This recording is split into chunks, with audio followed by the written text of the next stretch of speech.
Hello, hello. We need to continue doing our role quests because I forgot those existed. So that's what we're doing. We're doing the role quests.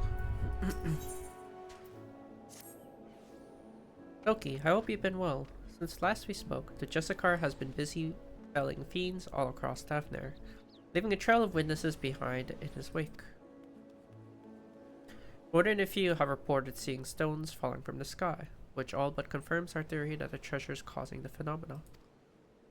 The stories share one peculiar communality. It seems the pests he hunts have all been of the seedkin variety. Why he avoids beasts of flesh and blood is yet a mystery. It bears mentioning that each of these eyewitness accounts came from people who were rescued by the Justicar, who invariably appears just as these creatures attack. In fact, the Justicar has been there to save the day in every single instance of seedkin-related mischief.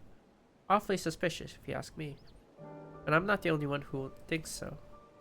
Some among the Radiant hosts have suggested that the Justicar is planning these assaults somehow, so he alone can reap the glory from thwarting them. I agree, and think this should be our next avenue of investigation. Many of these incidents occurred near the Giant Skull grounds, and we should start our search there.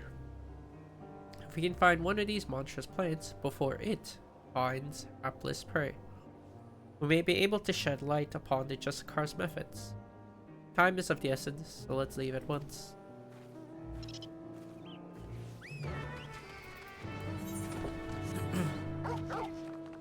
Where am I going? Oh, that's far.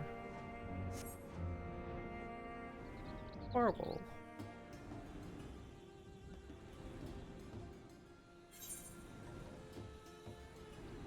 Okay, that's really far.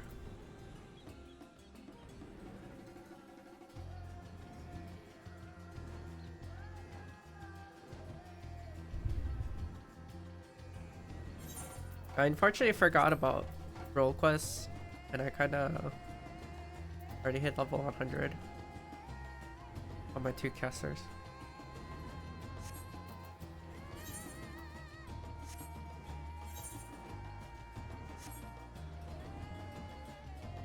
We'll just overcap the XP. No big deal, it shouldn't be that much XP anyway.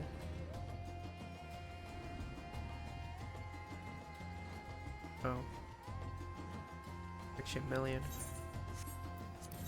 Oh, just a million. I don't even know how much that is. Oh. It's not too substantial. Okay. Any moving bushes, slithering vines. Not here in any case. Okay. I'll search the western path. Why don't you search the east? If you see something, don't strike to kill. Weaken it, then capture it with this rope. We'll learn much more from a live specimen.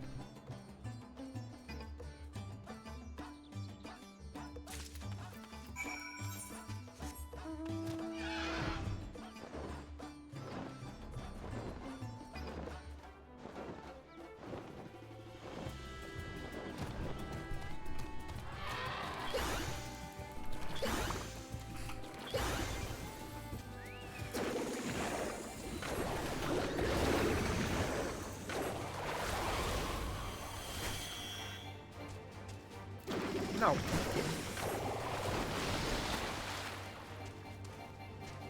What do you mean not weaken? Hello? Oh.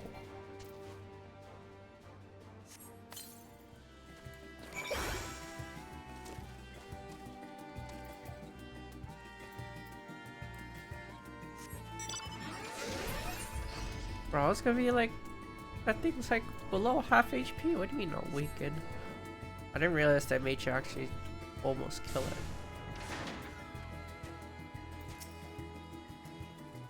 I see plenty of fodder roaming about, but the flora all seem to be of the rooted to the ground variety. Perhaps my hunch was incorrect.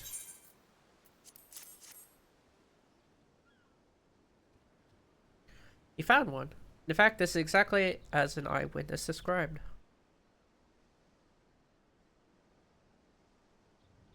Why don't you keep it for the time being?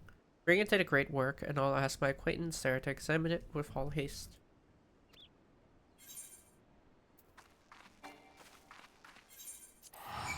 I'm not flying there or teleporting.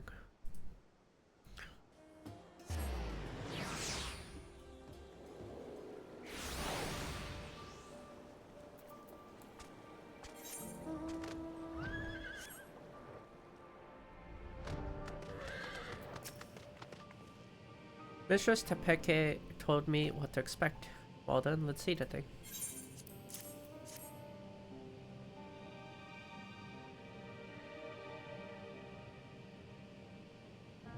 Oh, I didn't expect to be so diminutive. If Mistress Tepeke's intuition is correct, then I expect some interesting discoveries are in store.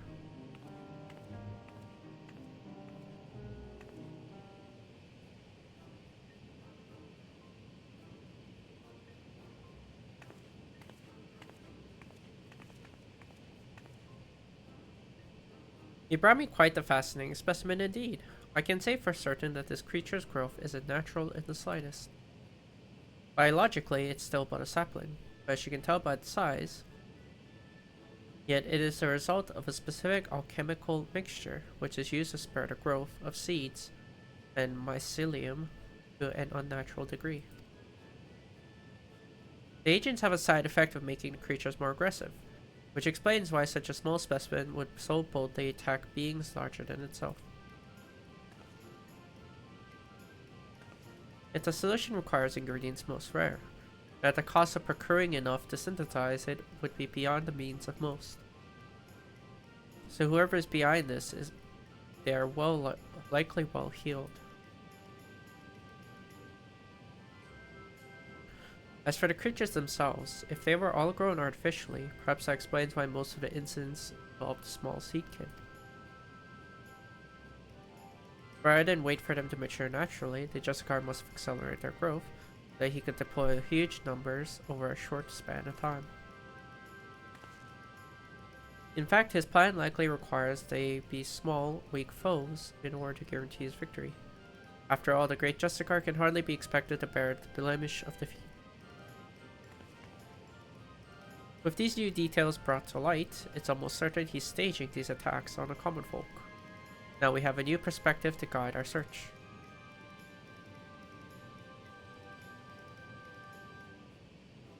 Perhaps you should return to Yedelmad. I hear the Justicar is the talk of the village, and they doubtlessly have stories to share. Splendid idea. Thank you. Your findings have brought us a step closer to unmasking that villain.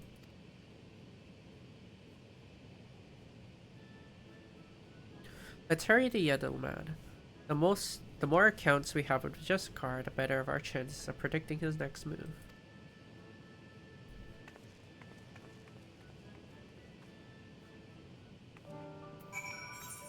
Oh,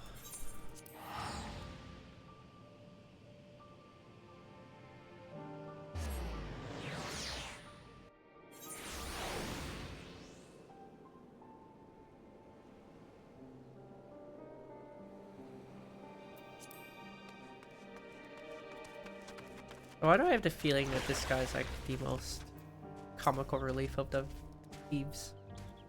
Rest assured, the Radiant hosts are well aware of the Justicar.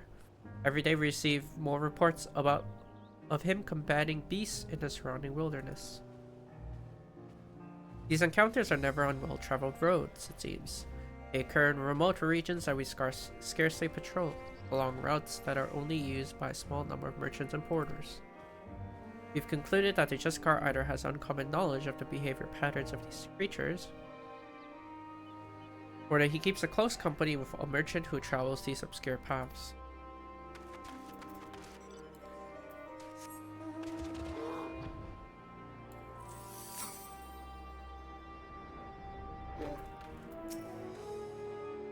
Oh, you're hungry to learn more of the Justicar. He's amazing. I was lucky enough to catch a glimpse of him on the road leading here, facing down a fearsome creature.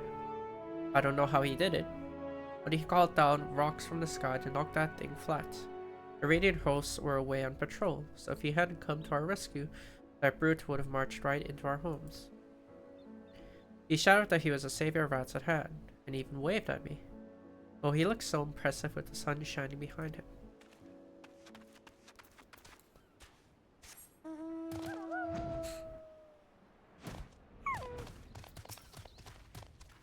Eh, don't tell me you've come chasing that half-baked savior.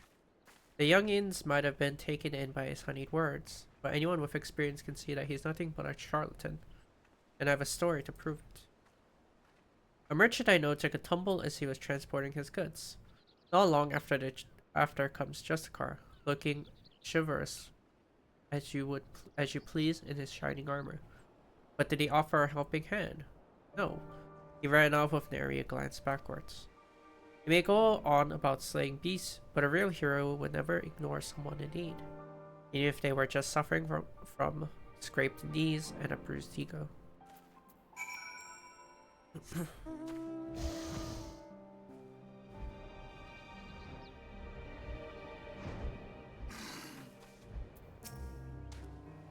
Also, like, I've done more.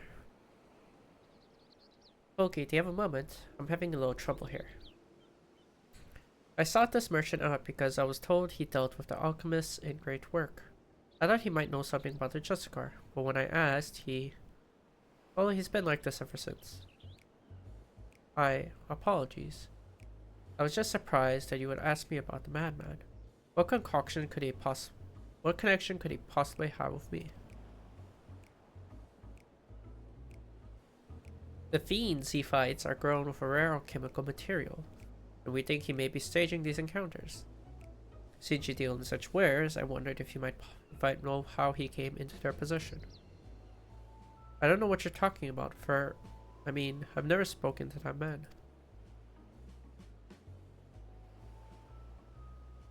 I very much doubt that. Perhaps he'll be more receptive to questioning from you, Tulky.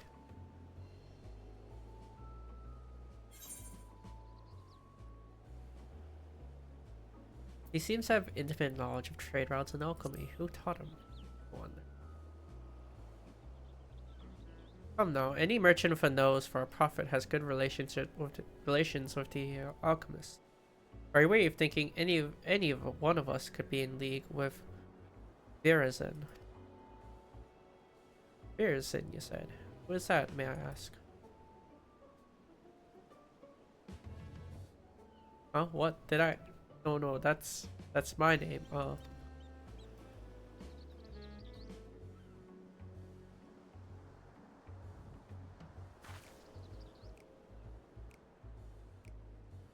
I'd be a fool to continue this trade any longer. My son Verizon is the one you know as a Justicar. Be suddenly confronted with his litany of misdeeds, I quite lost my composure.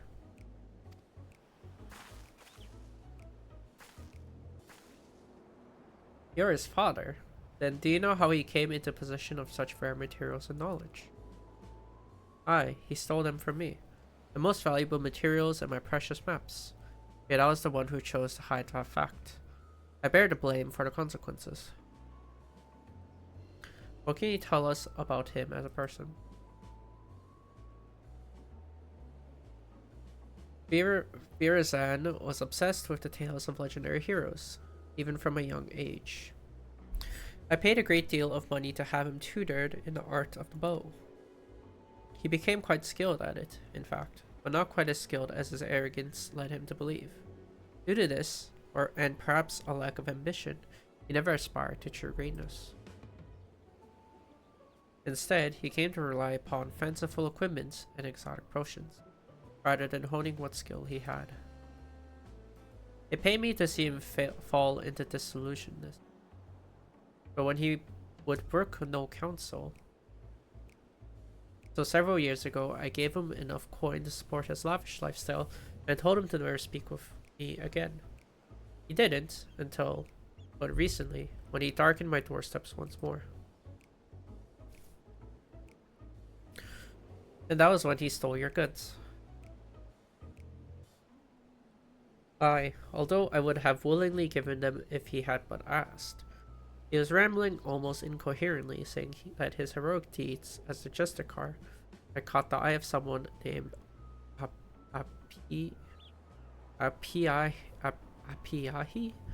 leader of the Passage of the Unbound, whoever they are.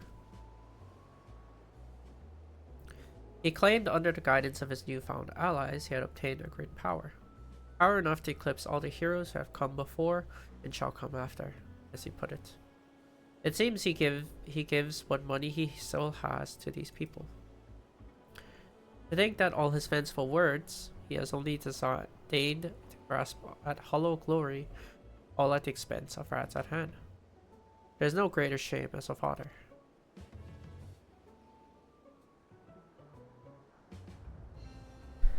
Given what we know of this shadowy group, they most likely aim to sow discontent through Virazan's deeds.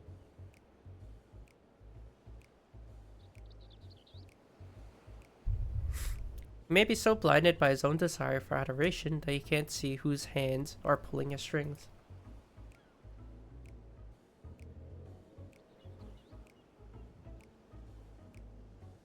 You're saying that he's being used. If that's true, then I can remain silent. I can no longer remain silent. Despite what shame it may bring, I see now that sharing my story might be the only way to save my son. Indeed, I suggest you tell the radiant host at once. Of course, we'll be pouring our every effort into stopping him.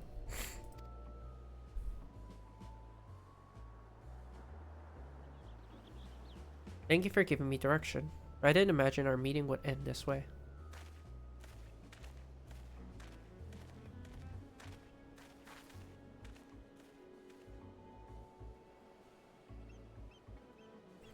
Truth be told, I'm not entirely unsympathetic towards Virazan. I bask in my father's reflected glory, while having none of my own to speak of. The glory Virazan seeks is similarly false. I, too, shall visit the radiant hosts and have them spread word of the Justicar's true nature. If the people are wise to trickery, they are far more likely to aid us. You'll soon learn that a legend built on lies is no match for true heroism.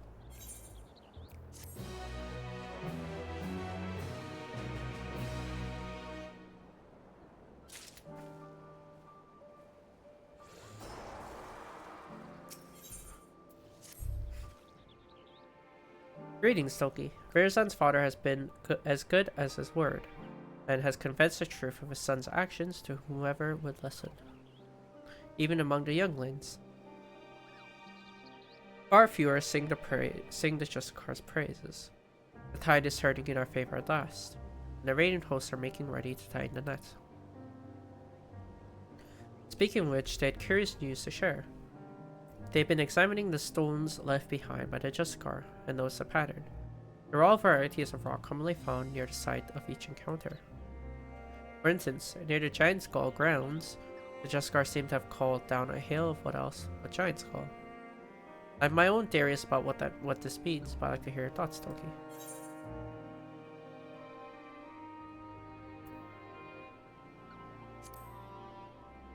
Rocks weren't summoned, but moved. Indeed, the perch of the apex likely lifts whatever stones are nearby and brings them crashing down to earth. If our suspicions are correct, we're one step closer to unraveling its mysteries.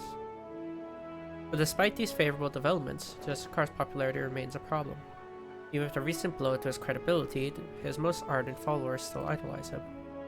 In fact, I hear he is handing letters to the youth of rats at hand, though their contents are closely guarded secrets. All the more reason to investigate, don't you think? Once I get to Rats at hand, if I question people around the marketplace, could you cover the city's western quarter? That's where his younger followers tend to gather. After we've collected enough information, let's meet to share our findings. See you again in Rats at Hand, Tulky.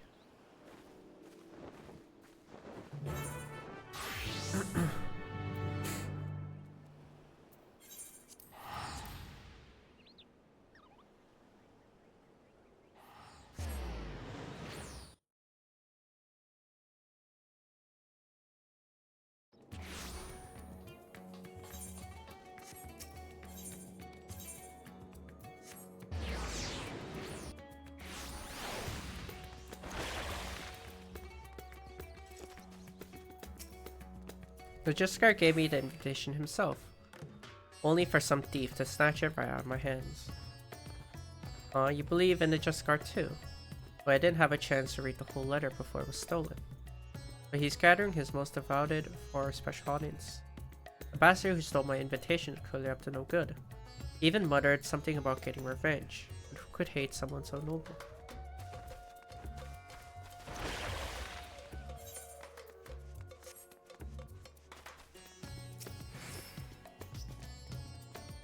Oh, you're the one who's always following that Tepeke around. I heard she's spreading rumors about the city's savior. I won't let her harm his reputation any more than she already has. I have nothing to say to her lapdog.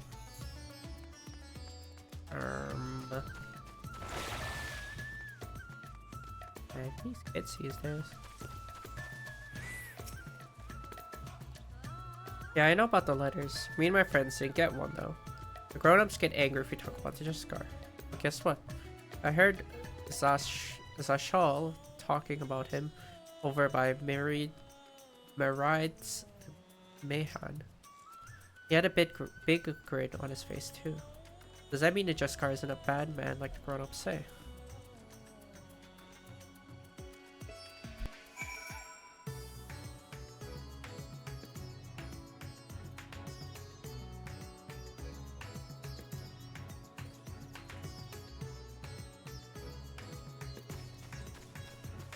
These kids though, they have no respect. Like, if it were for me, they'd all be dead. Quite literally.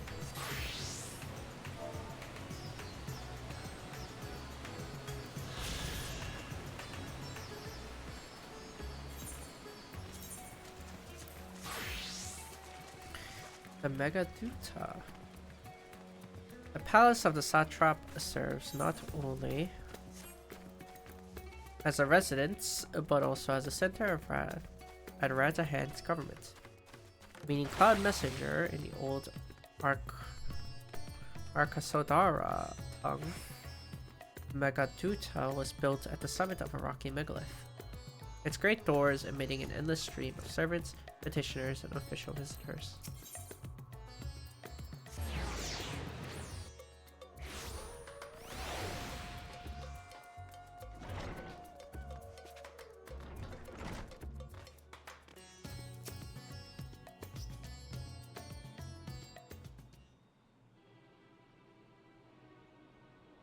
It's true what they say. A fool and his guilt are soon parted.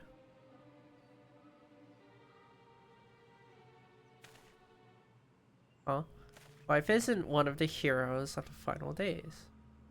This isn't about that map I sold to your companion, is it?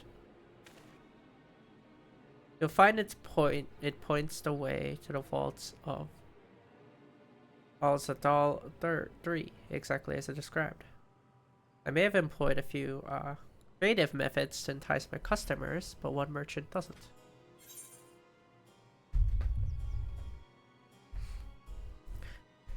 See, you're as unscrupulous as ever.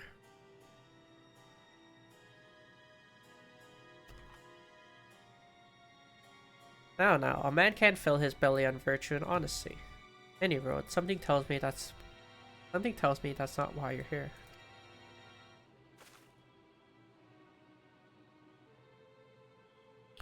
You're after the Justicar. Your choice of quarry is unusual, to say the least. Perhaps I can help you along, eh? A young man came asking for a map to open the way to Usner. I sold him every map I had, assuring him that the one he needed was among them. I suppose he found it, as I hear these letters that were handed out contain a copy of a map. I dare say that young fellow was a Justicar himself, and he's planning a clandestine meeting in the Usner canals. Mind you, it appears he has no shortage of enemies. No doubt they'll try to interfere.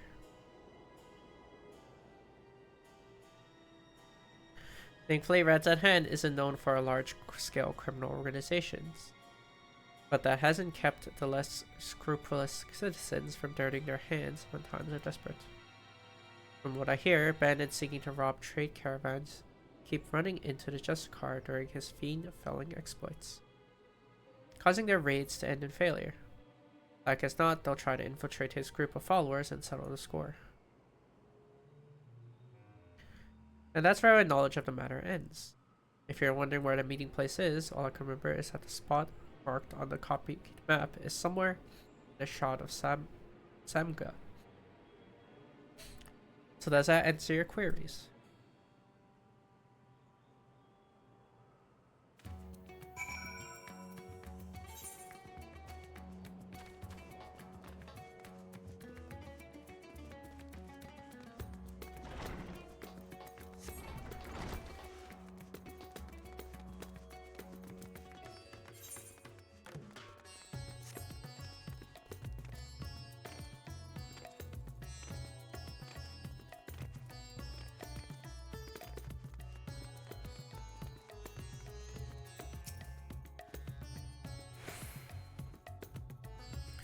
Those in support of Just Garden seemed surprised when I told them of his misdeeds. But still, they were reluctant to betray him. In short, I have no luck. What about you, Tulky? Your investigative abilities never cease to amaze me. As for this gathering Bearzon is planning, I expected some scheme to prop up his flagging popularity. Even so, many of his devotees are younglings, ill-equipped to make the perilous journey to the meeting place.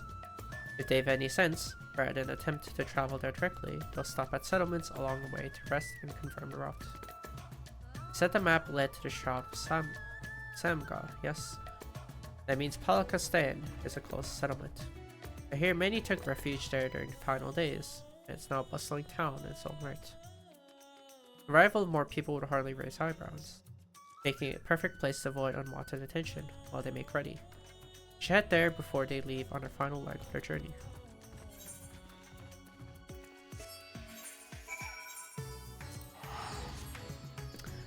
We're just traversing near Handwalker area, so...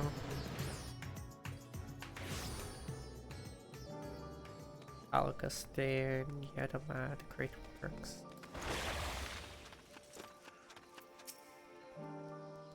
That's right, Tulky. Many of the youth are carrying pieces of parchment. Those must be the letters. It seems my reputation has preceded me. Our suspected followers clearly avoided me whenever I try to approach them. Still, we can use this to our advantage. None of them would dare leave Palakastan while there's risk I might follow after. I'll keep watch over their comings and goings, but we'll make sure to leave obvious blind spots. One of the Justicar's followers attempt to escape the village. I need you to go after them. I'll find a vantage point that affords a good view while keeping you hidden. Once you start pursuing our unwitting targets, I won't be far behind.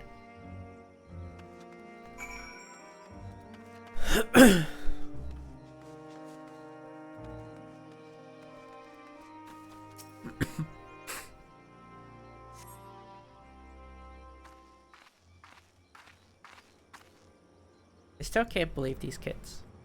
I still can't believe they don't know the savior of the final days.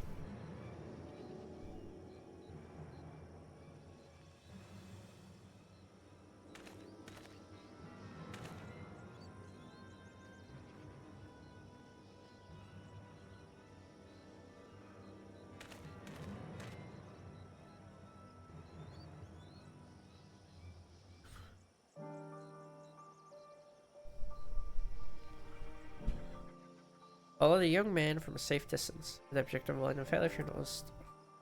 It's the same follow quest they have you do.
Oh my goodness.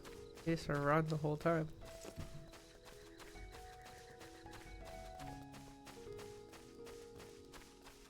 I guess it's fine.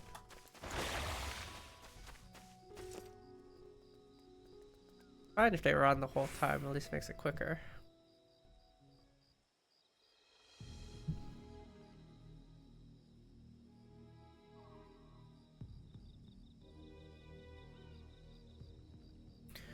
The portal should be nearby, and then I'll finally meet him.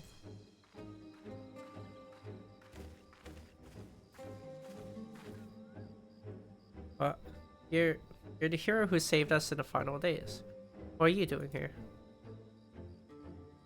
Oh, so he knows.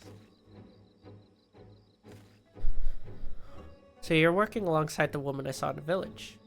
I heard about the rumors she's spreading, but I had no idea she enlisted your aid.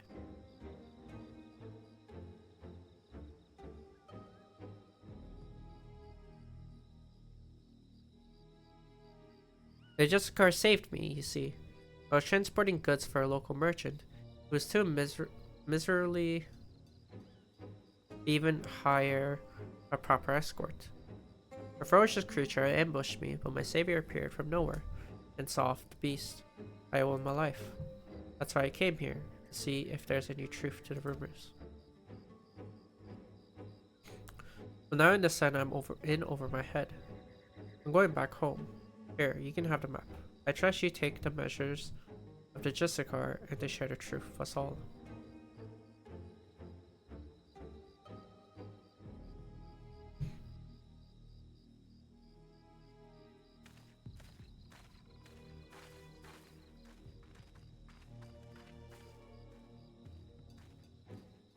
Apologies for watching this from the shadows, but I was afraid my presence might have startled the lad. I was able to hear what he said though, and his gratitude towards the Justicar seems genuine. I dare say the other followers feel similarly. Well, now that we have a map of our own, let's open a portal and confront Virazon.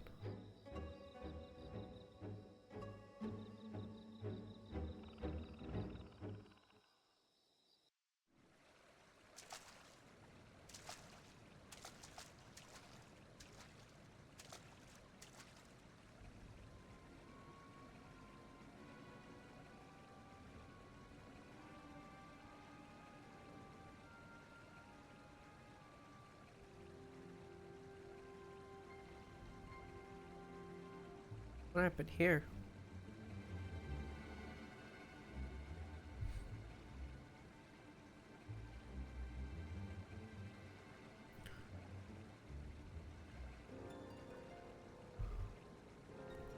What a sight. Did the treasure cause this?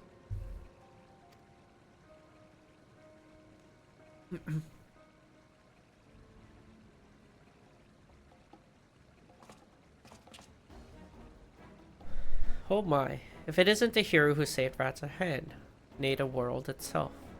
I never expected someone so vaunted to attend my audience, but I am honored nonetheless.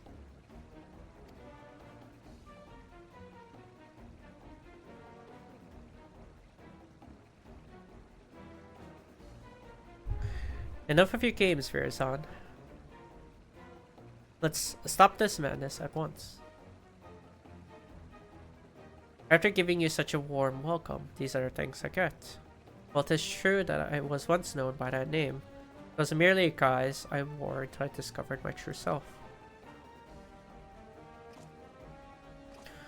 So long as I am masked hero of Rats at Hand, I shall not suffer any to call me Virazon. But that is your name, isn't it?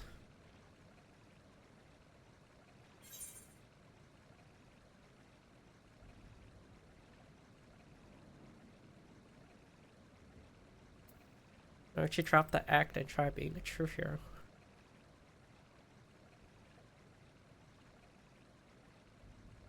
A true hero, you say? Indeed, perhaps casting aside this mask is the price I must pay for the adoration I am due.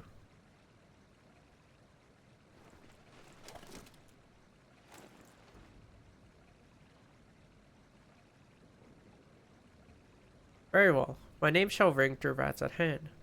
Let it be known that the Justicar is Virazon, and veers on his adjusted car.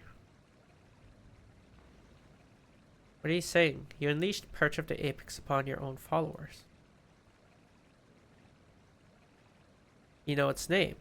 Wait, I remember you. You're girl from Shaktaral, yes?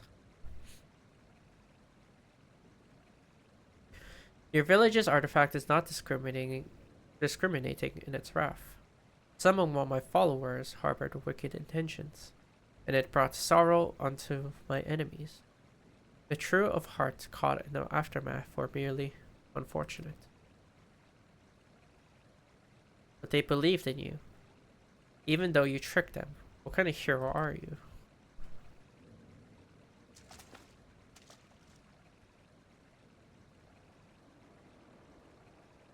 You too would oppose me. I thought that as fellow saviors you might find some common ground. Yet it would seem we are destined to walk different paths.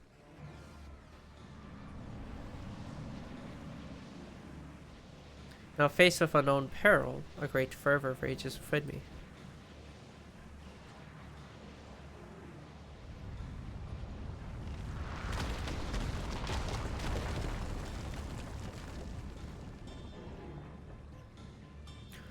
However, here's not where we shall match wits. No, a more fitting battleground is in order. We'll meet again soon, you have my word.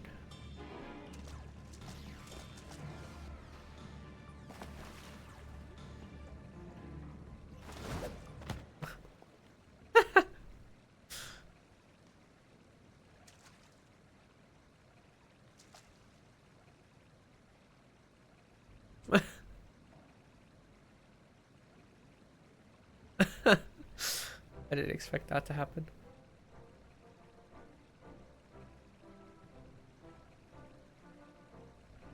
So can you tell us what happened here?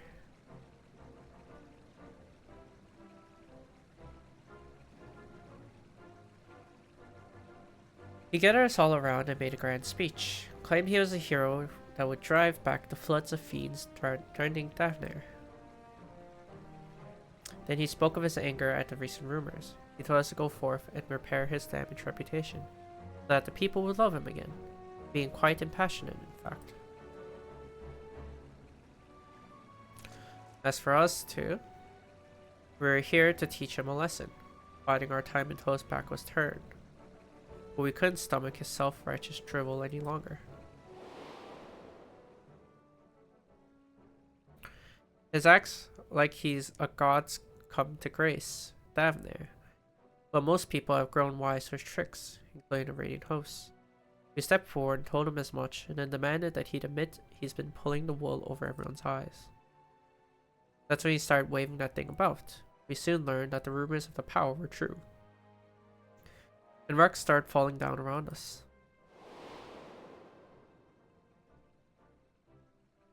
Even us true believers were not spared. There was nowhere to run. The Jiskar said such power can't be fettered, and that sacrifices are unavoidable. On all the while he was laughing. We pleaded with him for mercy. That just made him angrier. He flourished the object again, and yet more rock assailed us.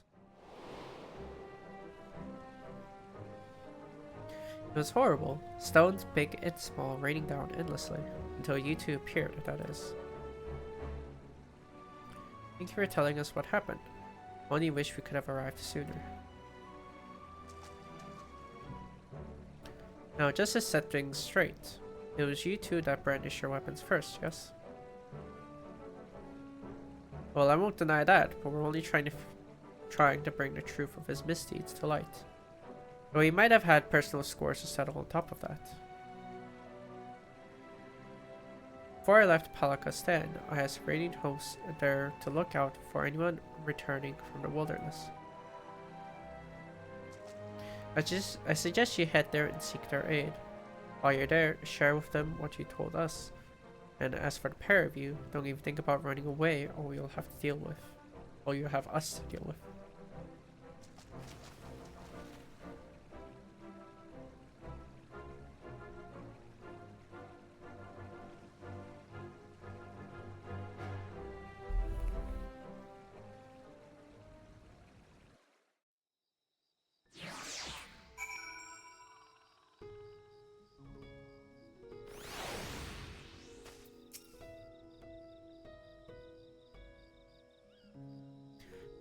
Everyone has returned to the care of the Radiant Host. As for those ruffians who meant to attack Virazon, it seems they had a history of violence for which they may soon answer. Several among Virazon's followers were dealt serious wounds. We can be grateful that none of them lost their lives. It's exactly as the old saying describes. The master of the apex shall be showered with good fortune, yet leave only sorrow in their wake. The part about sorrow certainly seems true, at least. We can but hope that Virazon's spell over the people will be broken at last when words of what transpired here becomes common knowledge. Let that buoy our spirits as we return to Yedamad.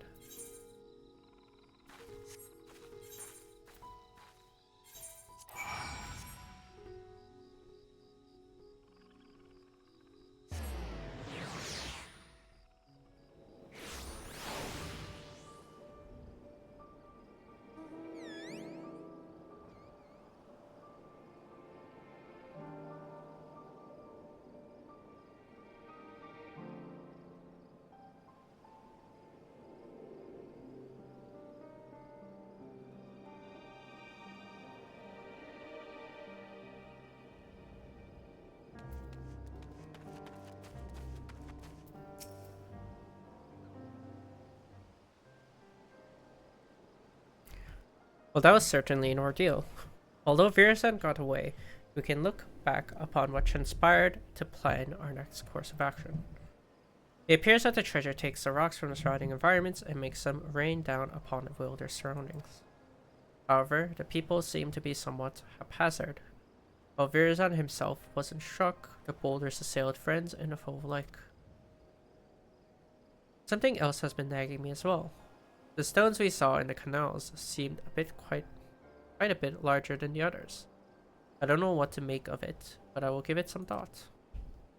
We still don't know exactly how he controls the Apex's abilities either. We must focus on these mysteries as we continue our investigation.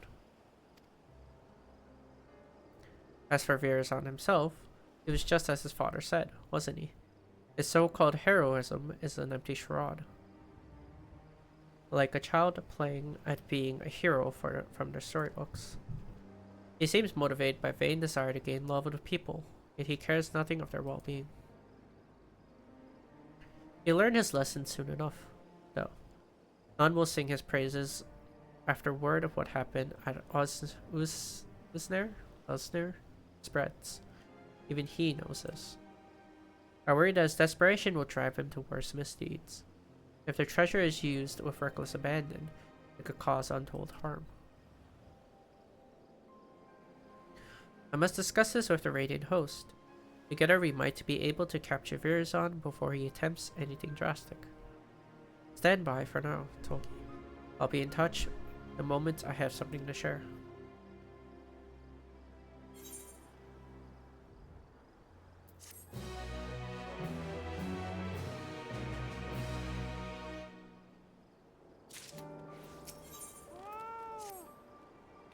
It seems Virazon had been laying low since our last encounter. I'm sad to say, however, that my investigation have uncovered little, but still there's cause to celebrate. I've received a letter from my mother with good tidings. My father has finally awakened after grievous wounds dealt to him by Virazon. He's well enough to travel to Tuliolal, in fact, and may have already arrived. Of course, I'd nothing more than to go to him. I pledged not to return until I had the perch of Apex in hand. Besides, I'm soon to depart with the Radiant Host to try to sniff out Virazon's whereabouts before he acts out of desperation. That's why I asked that you go in my stead. As a treasure's guardian, no one living is more knowledgeable about its history than he. To share with him all that transpired since we began our search, he may be able to point out something that we missed. I know it's a lot to ask, Tulky, but the safety of Daphne depends on it, and please give my family my regards. My mother should be able to tell you where in Tuliola my father is staying. Once you finish, let's meet in the Aetherite Plaza in Rat's Hand to share what we've learned.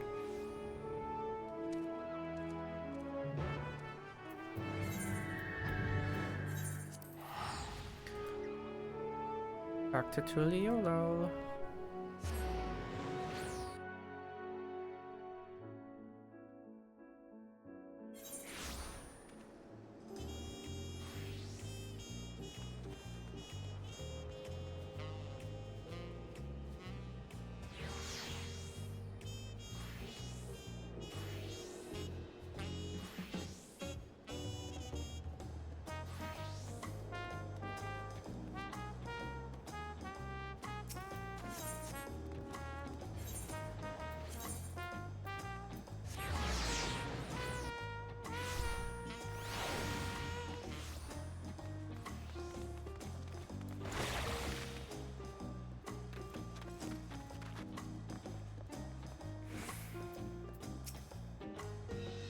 Oh, Fizz and Tulky, why don't you take Peke with you?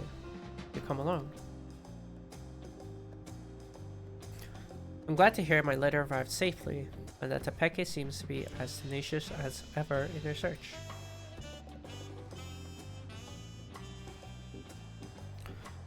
Her father, Netse, has already arrived here in Tuliolal, but has barely stayed in one place since. He seems desperate to help Tepeke from a distance in whatever way he can.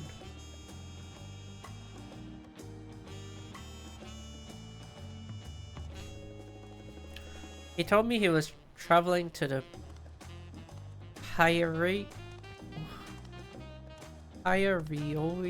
Rionan Plain in search of information he assured me was quite vital. If you wish to speak with him, he'll doubtlessly be in the area. Where? What? I don't even know how to pronounce that. Like, excuse me?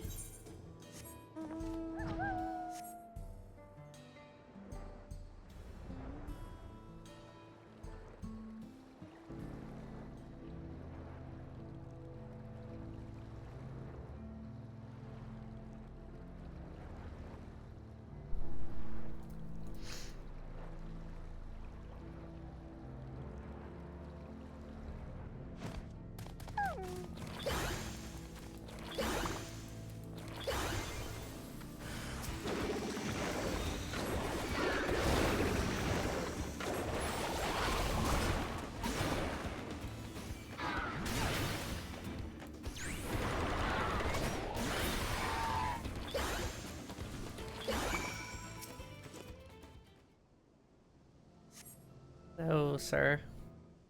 You seem to be in trouble. Thank you, traveler. I overextended myself. I have recently recovered from a severe injury, and was a fool to confront such a beast alone. Why are we so zoomed out? You're the Tulky I've heard so much about. I owe you many thanks for all you've done to recover the perch of the apex. News of your progress in Davnair was most heartening. Despite my position as its guardian, I never knew it could rain down stones from the heavens.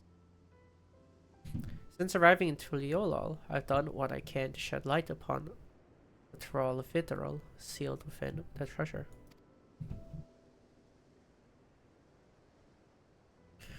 After the nations of Thrall were unified, some left our village to build new homes in the city.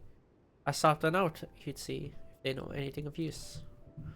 Unfortunately, none could offer insight into the treasure's magic, but one of them told me that the owl lurked around this place. And since the Thrall Vitral was sealed with the perch of the apex, was once an owl, it seemed logical to pursue such a quarry. I thought perhaps I could glean something about the ancient beasts from their behavior. Like as not, some fundamental aspects remain the same even after transformation. But having heard your account, there is one fundamental difference that stands out. As far as I'm aware, no owl native to these lands possesses the ability to hurl rocks, large or otherwise. No doubt the Thrall Vitral gained this power following its metamorphosis. I do believe, however, that it would retain an owl's core instinct. That one you fought didn't strike unprovoked. Instead, it watched me from afar with fear in its eyes. While this is normal behavior for most animals, I was surprised by how suddenly it descended upon me the moment I started approaching.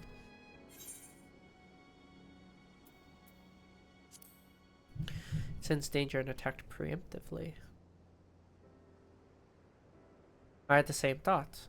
The owl sensed a threat and chose to confront it rather than run from it. The same impulse may have driven the Thrall Vitral.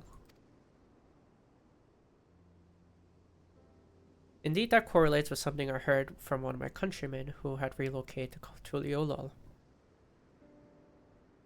He spoke of a continuation of the tale passed down from the elders. No hunter's arrow could fell the apex. It was struck down in a storm of its own wrath, made wild by a heart of right. Thus was it sealed away at last.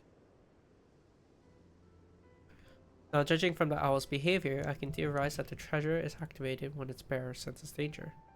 And according to the story, this power can easily get out of hand if its bearer is panicked. Of course, this theory must be tested first.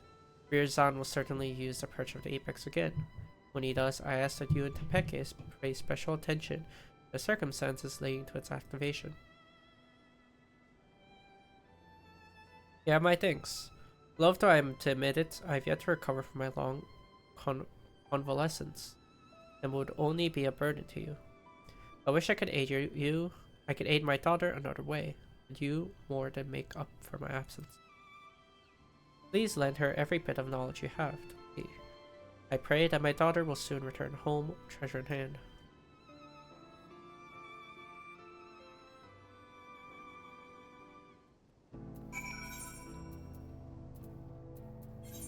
I didn't even know owls did that.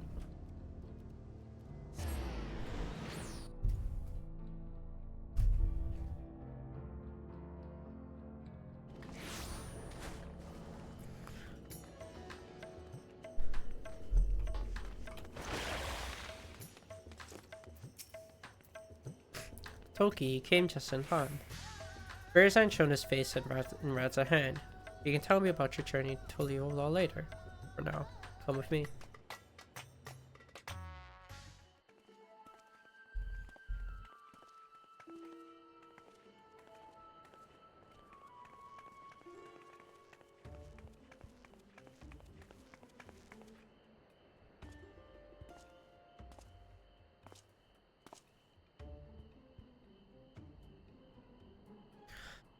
Are you surprised? Thanks to the sage counsel of a fellow hero, I've decided to doff my mask. Although my face may be unfamiliar, I believe you know who I am. I was once just a car, but now you may call me Virzan. I'm Thavnair's protector, its savior, its hero. You may have heard salacious rumors that I've orchestrated the very attacks which I valiantly drive back. That I was behind the catastrophe at Usnair Canals. I'm here to assure you that those false aspirations, all cast by those who are envious of their betters. I give my life for this fair city and its people, and would give more still if I could.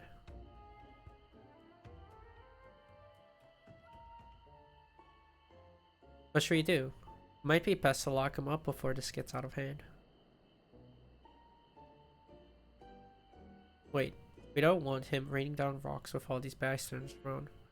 For now, keep a careful eye on him.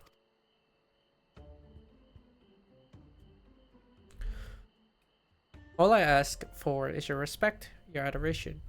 A dream held by all, but realized only by few. And I would be one of those few. I have proven myself worthy of being your savior. And now, with the entire city watching with bated breath,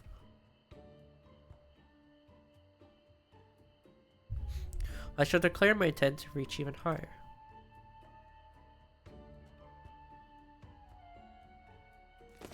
Yes, for I can protect you all for the better as your ruler.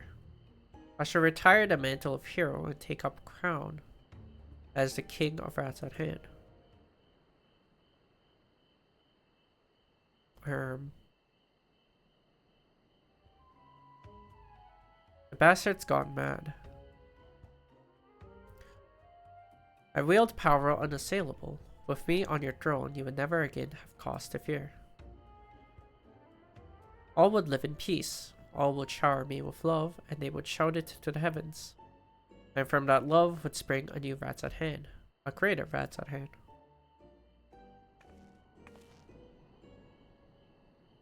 Enough of your lies, Virzan. The power you wield protects none but yourself. To everyone else, it only brings ruin.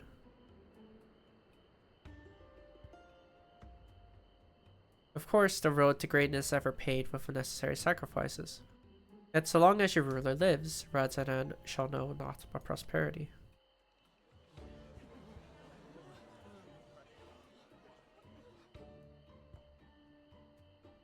You think you're better than Master Vitra. He bore the city and its people on his back while you look fit to collapse under the weight of your own armor. You're no leader, you're a damned joke. Does this man speak for you all? Is there not one among you who would follow me into a brighter future? But I am nothing if not monogamous. Until you find the wisdom to accept me as ruler, I shall continue to stand vigilant as your eternal shield. Stop this, Virazon. You're only making it worse for yourself.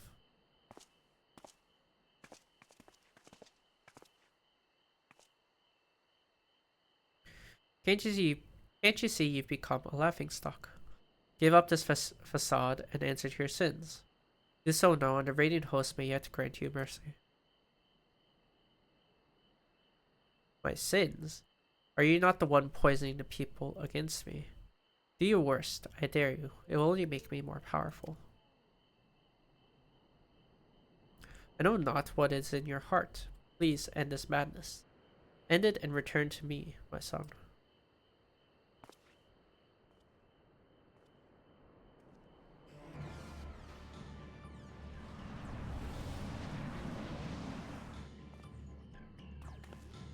Don't get any closer. You two, why are you...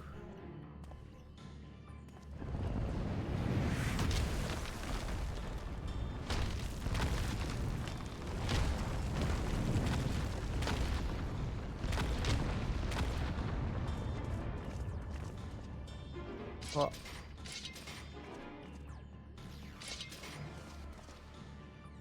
Don't. If we fight here, there's no telling how many innocents will be wounded.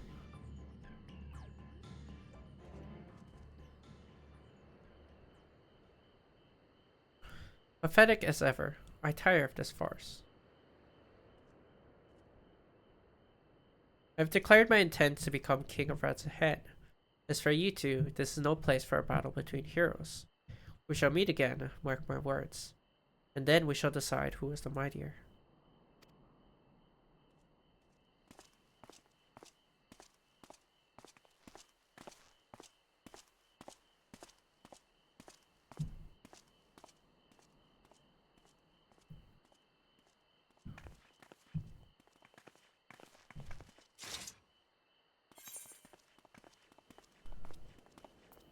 Can't risk confrontation in the city.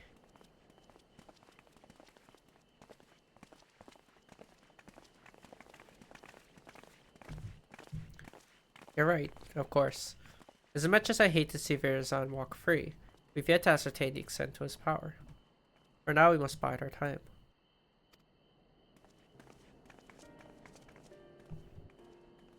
I noticed that despite all his proclaimed love for his people, he didn't even look back at them as he retreated.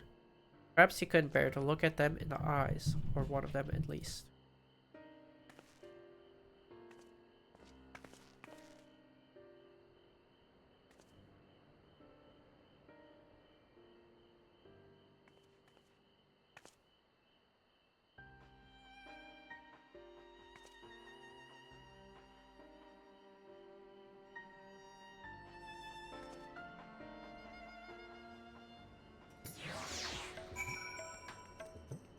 You're gonna have a fun time removing those rocks.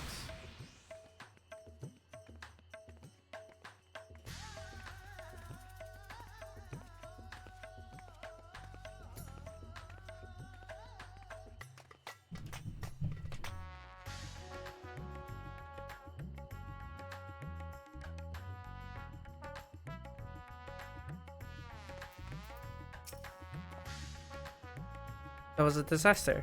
Virazon is truly lost. At the very least, he's committed himself to fomenting unrest within Rats on Hand. And although he's my son, I cannot condone his actions. His words are grand but empty, and that ridiculous armor is nothing more than gaudy decoration. He's surely the embodiment of false heroism. What's more, this latest debacle has surely made him a criminal in the eyes of the Radiant Hosts. All I can do now is beg for them to grant my son some small degree of clemency.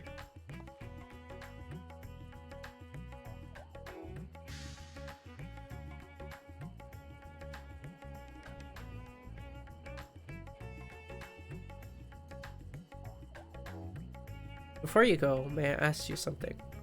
After Virzan called down the rocks, did you see his expression? I thought it peculiar, but I'm curious as to what his father saw in that face. Aye, it was a familiar look. When I used to scold him for losing himself in make-believe, he would get that same cast in his eyes.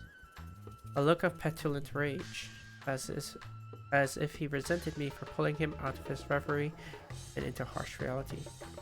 He hasn't changed. Apologies, but I must go.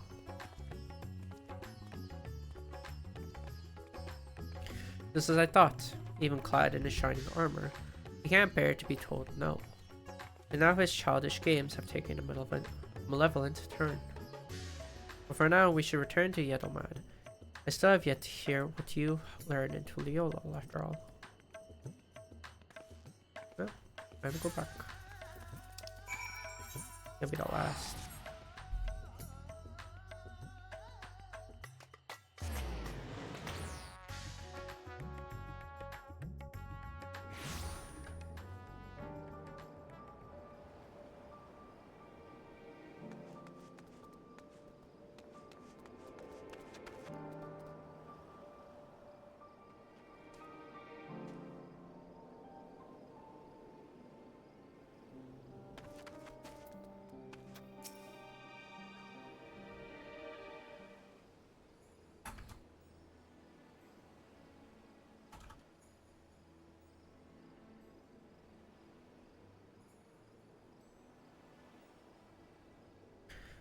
Now that we have some room to breathe, I'd like to hear about your journey to Thrall.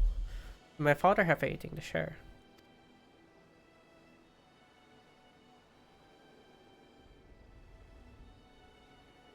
I'm hard to know he's well enough to go chasing after owls and such, but I wish he'd take more care. Thank you for saving him and for bringing me his theory concerning the treasure. If it really is triggering by a sense of impending danger, that might explain why Virzan had trouble using it the first time. He wasn't truly afraid of that small fungi, until it was almost upon him. That also explains how he can wield the Apex's power despite having no training in magics. It responds to emotion, not intent. So much is falling into place. He goaded the Radiants into apprehending him because he knew the threat would be answered. You saw how nonchalantly he quit the plaza, almost as if he's defying someone to stop him. Virzan truly believes himself to be untouchable. I think his words and deeds align with the theory well enough. As for that curious fragment of a story, it seems to imply that Thrall Vidro lost control in a panic. Perhaps its strength grows in proportion to the danger it senses, and when the danger is too great, well, you saw what happened at Usner Canals and at Rats Hand. You were present both times, as are the others who wished Virzan ill. And both times we saw stones much larger than we've seen before. Now I understand why he's so eager to face you. An opponent of your caliber will strike fear into Virzan's very core, and that fear will summon a power greater than any he's ever known. Power enough to bring a hero to our knees. Or so he thinks, but we know better. We'll use that arrogance to our advantage and bring him crashing down to the earth. Although we may have to contend with falling rocks for a time, in a straight fight he'll be outmatched. So we strike fast and strike hard, till that fancy armor is nothing more than a mangled steel. Although you may prefer to put your foes to sleep and whatnot, we know he has an arsenal of alchemical concoctions at his disposal. That's why I suggest a bit of good old-fashioned brute force. While you unleash your most fearsome destructive spells, I'll be your shield. Don't even think of holding back.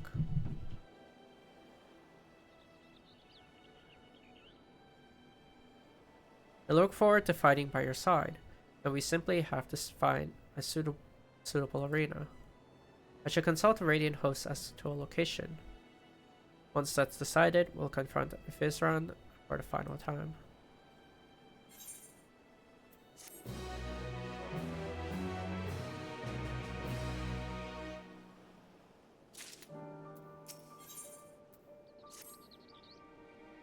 You'll be pleased to know that the Radiant hosts were most helpful in finding a place fit for our duel. When I saw it, even I began to believe our encounter would be one for the songs. Speaking of which, it seems your name is on the lips of all and sundry.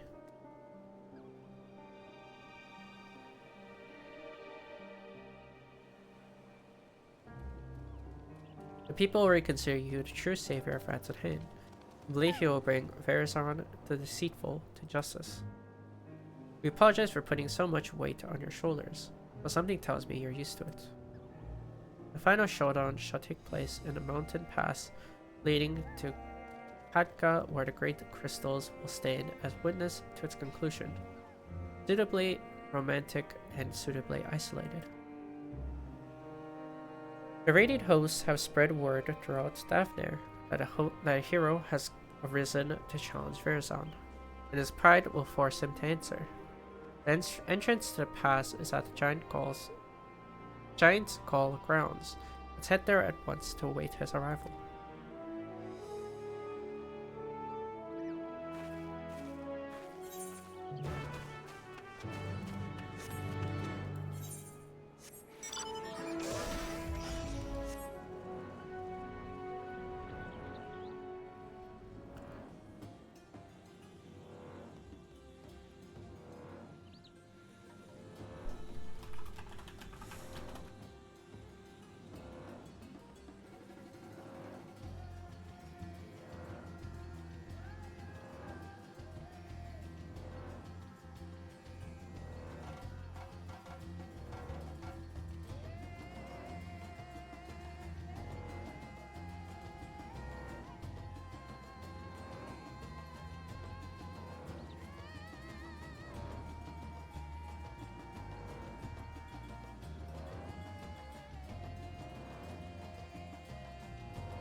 These names. Stramul here has opened the way towards Katka. I'm certain Verazon will arrive before long, and then we'll wipe that arrogant grin off his face. But first, we should check our gear and gird our loins for battle. Are you ready, Tulky? Yeah, sure. Go.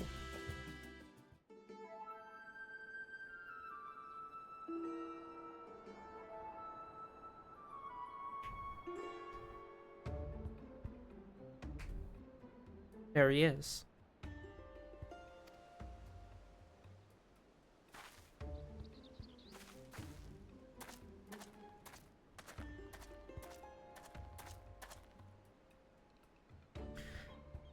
Through the cracked peaks of Katka, desolate winds blow over the fields of battle. Oh, what a fitting location you have chosen for the conclusion of this legendary rivalry. Legendary. I don't know about that. I was right not to face you before. Environments unsuited to a struggle between titans. Now my patience has been rewarded and my heart races in anticipation.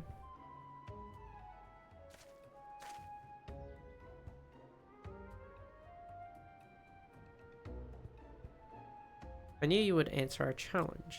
You would never be able to stomach the people calling you craven.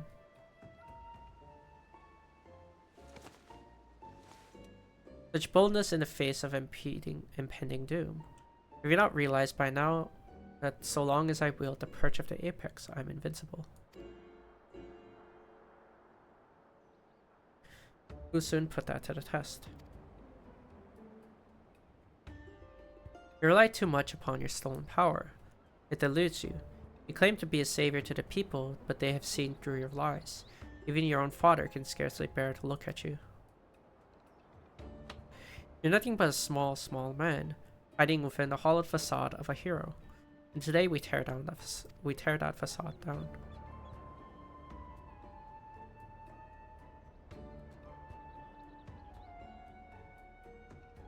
Well, you know, you may have the metal, but have you the puissance to claim the mantle of hero? My mantle.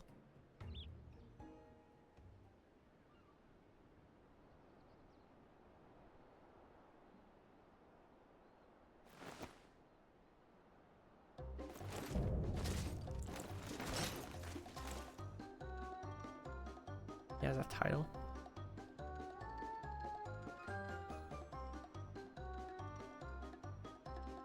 The time for words is past. Follow my lead.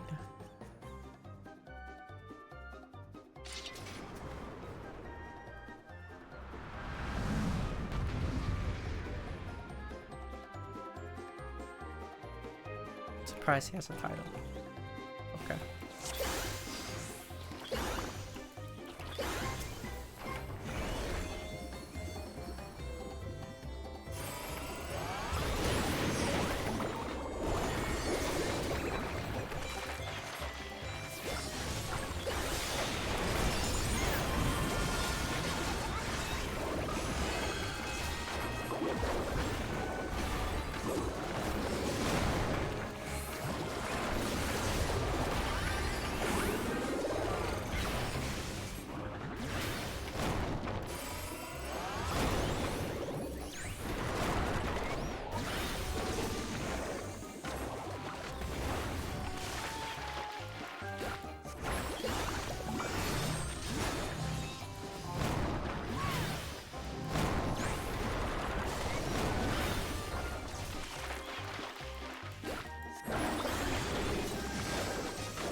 Gosh, he's healing so much.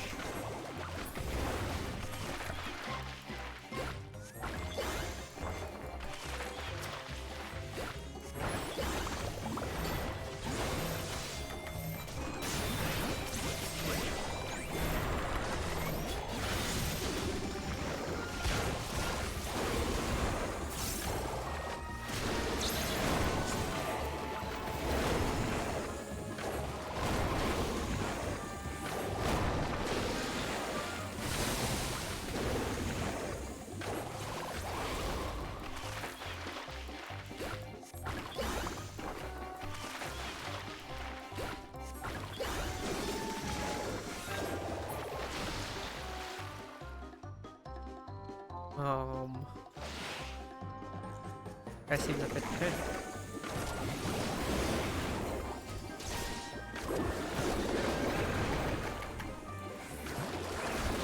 Should ever shut up. No, he doesn't.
He's still not dead. Are you kidding me?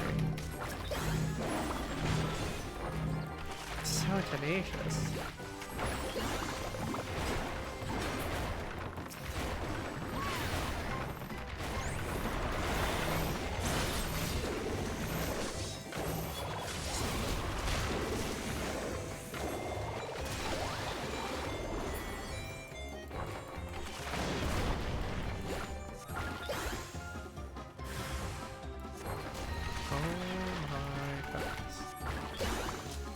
Never ending, huh?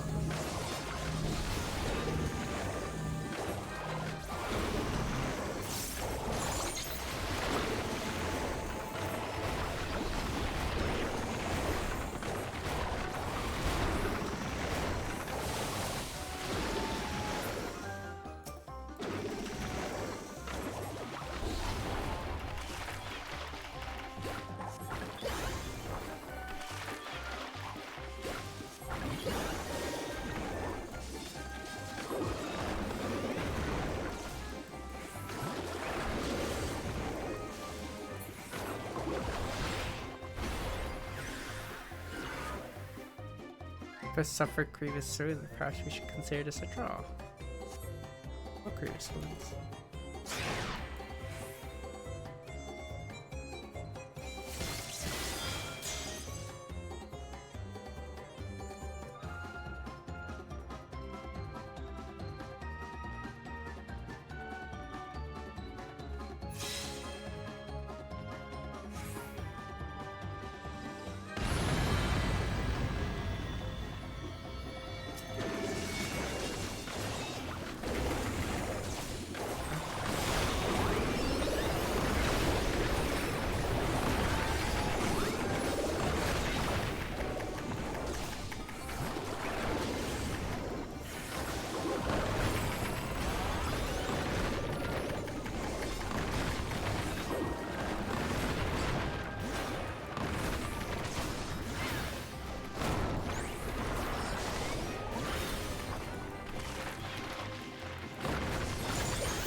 Oh, okay.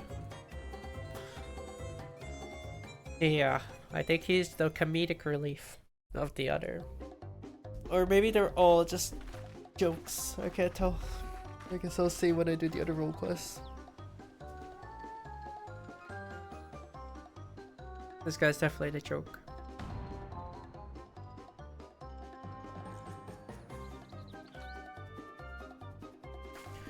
He's out cold. Time to take back the treasure. But this can't happen. Our hero never falls. I must retreat. Yes, a tactical retreat.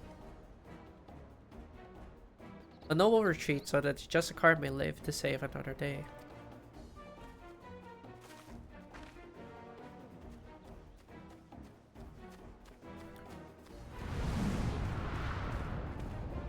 Huh?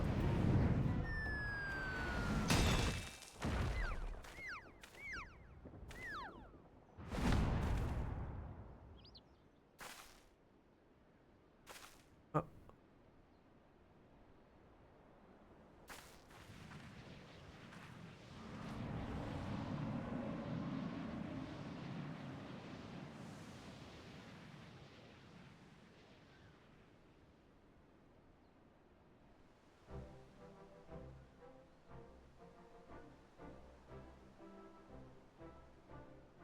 I suppose the apex wasn't finished yet.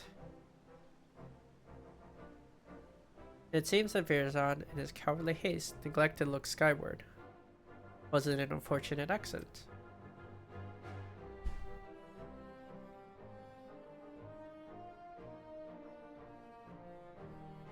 Look, only fitting for him to go out as a Looney Tune. Looney Tune esque her Looney Tune like villain. For fate delivering his just desserts.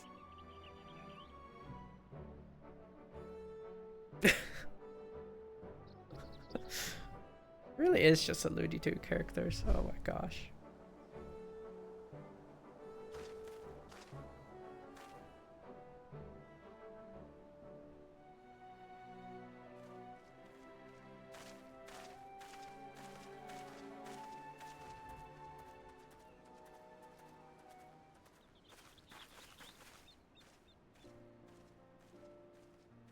He claimed to be Radz-at-Hand's savior, yet he sowed only discontent among its people.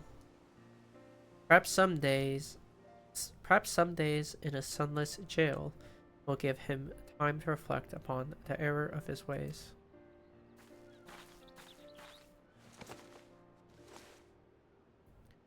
And now I finally recovered the perch of the apex. Thank you for coming this far with me, Tulky.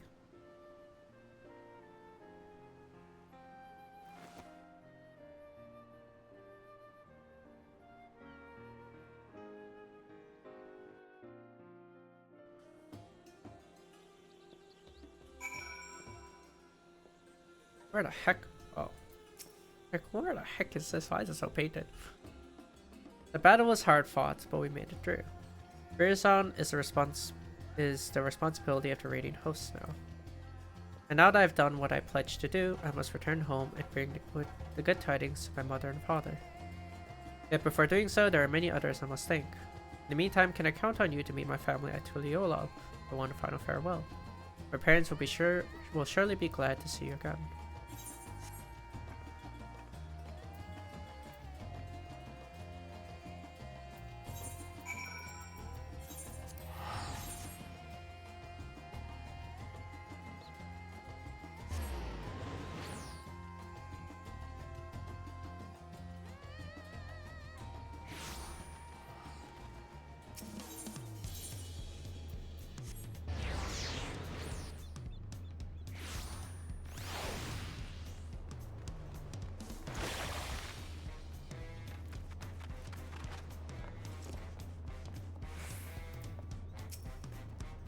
I didn't expect to see you in Tuliolal again so soon. It's to pick your well.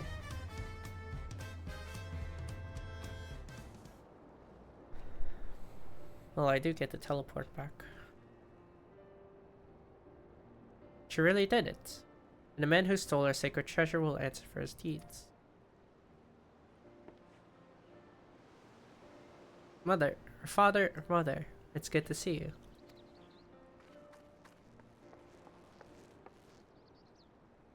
I'm sure Tulky's already told you what happened. I couldn't have retrieved our treasure without her. So we've heard. And Tulky also told us your wits and bravery were essential to your success. On behalf of our whole village, I thank you for guiding Tepeke in her quest, Tulky.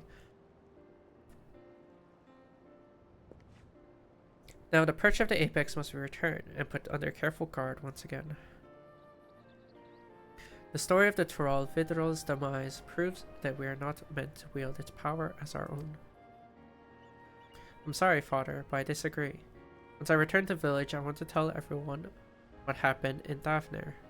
They need to know what the treasure is capable of, or else we risk forgetting once again. I won't deny that the apex power is dangerous. I saw with my own eyes what happened when it's wielded with abandon. Yet during the course of our search, I also saw potential. We fully understood how it worked. We could use it without risk to ourselves or other people. We could turn something we once feared to our advantage, instead of letting it become obscured in legend.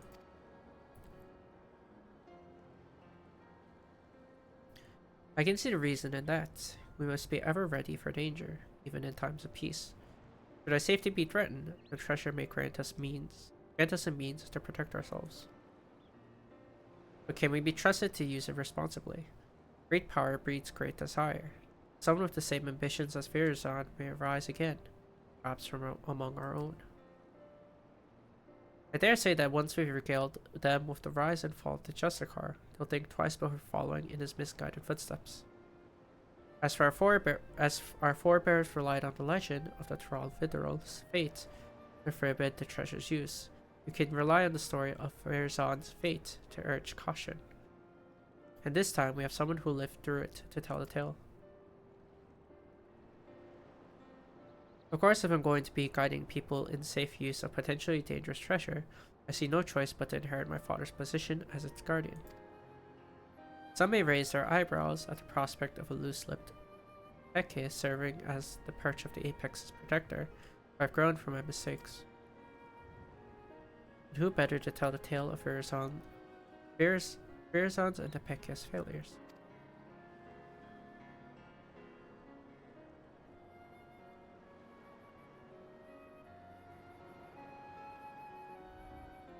Your only mistake was in trusting Virazon, the same as I and many others. But unlike him, you have the willpower to overcome your own failures. Over the course of your long and arduous journey, you have gained a wealth of experiences and your efforts have finally been rewarded. You took responsibility for your actions and by doing so proved your conviction to our people. They shall listen to this proposition with open minds, I am certain. Now we must say farewell, as much as it pains me to do so. I owe you a debt I could never hope to repay. Once I return to the village, I'll do my utmost to protect the treasure we worked so hard to retrieve. Till next we meet, may fortune smile upon you.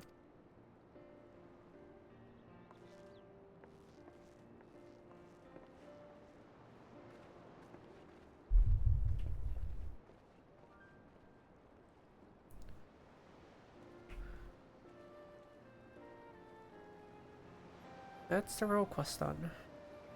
Nice for caster. Not as lore heavy as the Shadowbringers. Shadowbringers role quest was a lot more lore heavy. It was actually followed Artbert's companions. I thought that was very good use of role quest. Okay. I need to go use the washroom, so I'll be right back.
Oh, my mic was muted. So,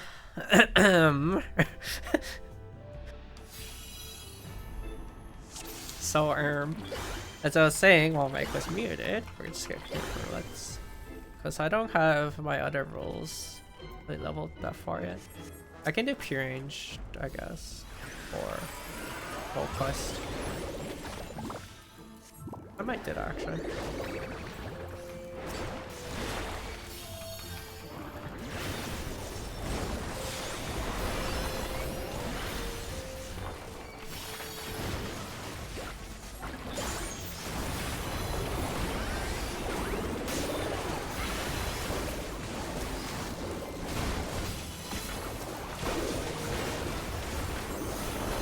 I probably should actually. So after this expert, I'll do that. Always actually gain on AoEs. Like sight loss. Single target.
Okay, surely someone will hit that little one, right? Guess not.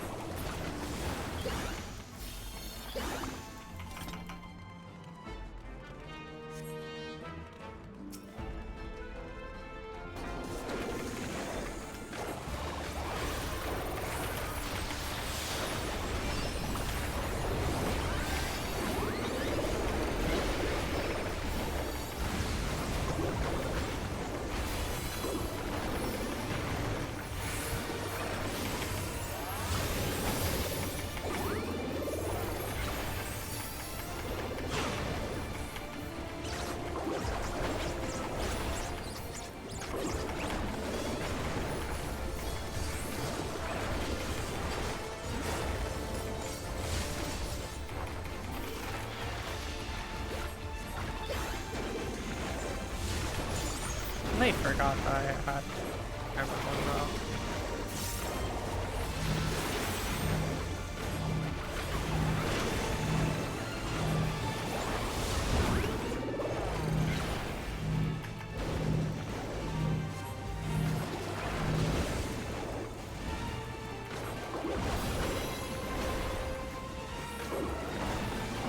Oh my god, that was kind of cool.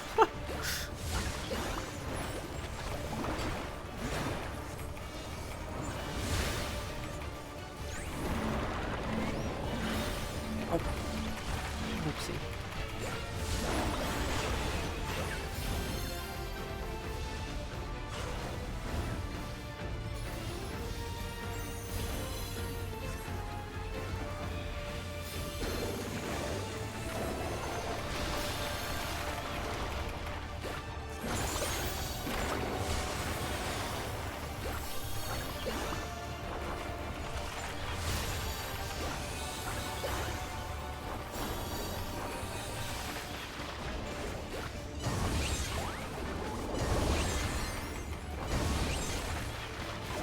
Gosh.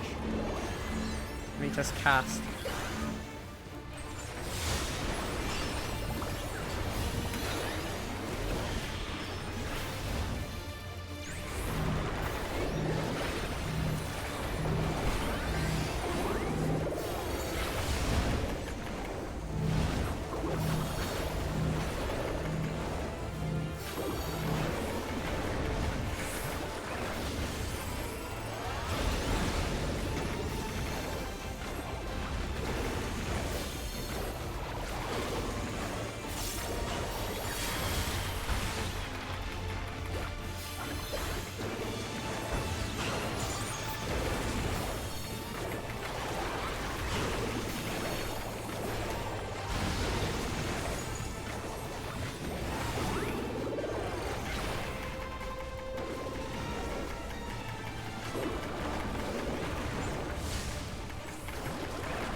I never expected this boss to give so much headaches.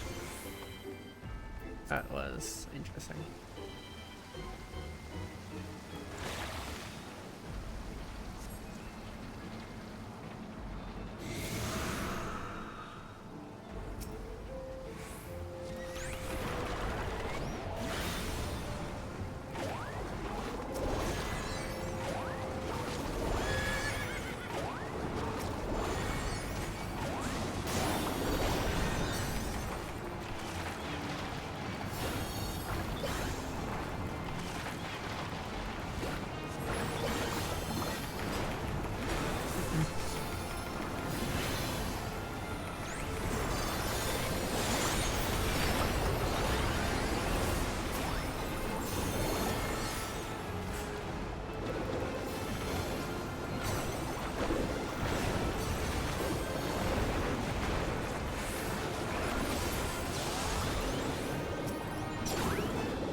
I need material very, very badly.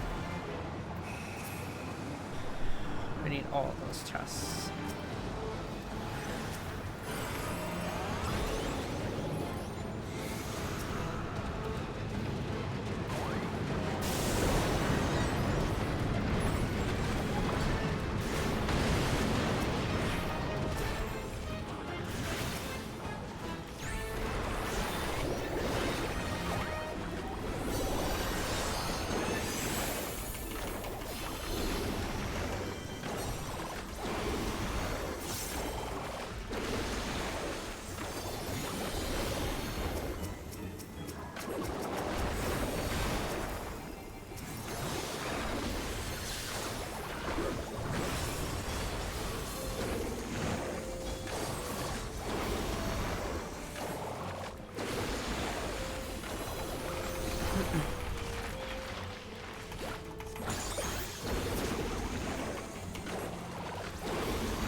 He hates casting after casting.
Ugh.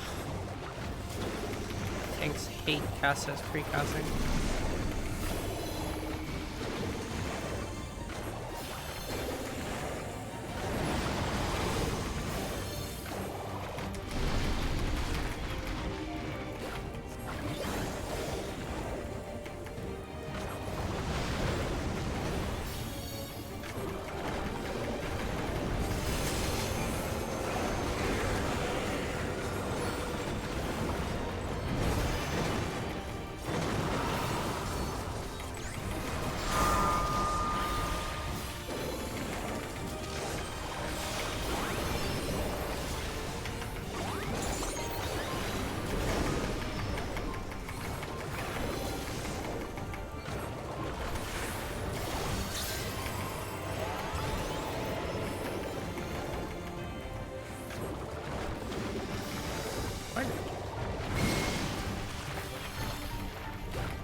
Why do I die for the Sin Brothers?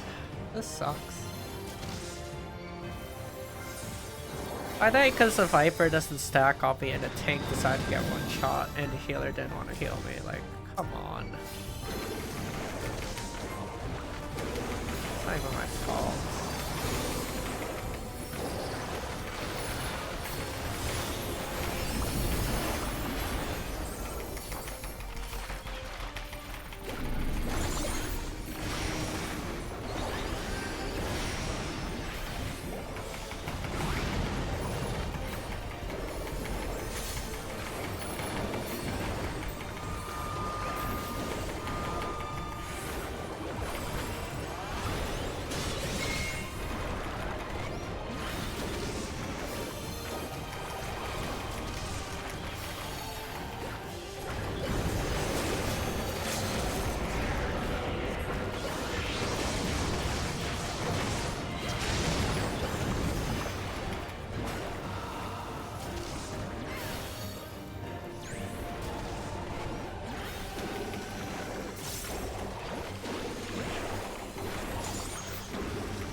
Right. So annoying. It's not rocket science to know what a stack marker is, please. Very annoying.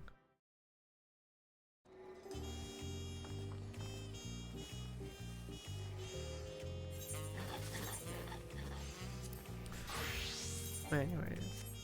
Guess I'll just do pure angel quest.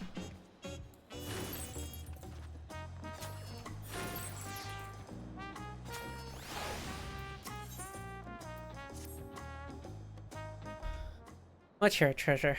Tell me about your treasures. Greetings. So you've decided to aid my people in retrieving our treasure, yes? They will be glad to know my long and arduous journey from our homeland is the distance south of Yaktural was not in vain.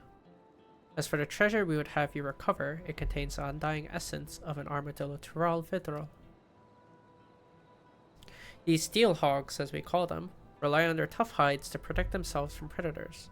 The legend speaks of one that lived to an extraordinary age, perhaps due to his natural suit of armor, and came to be known as the Lord of the Forest.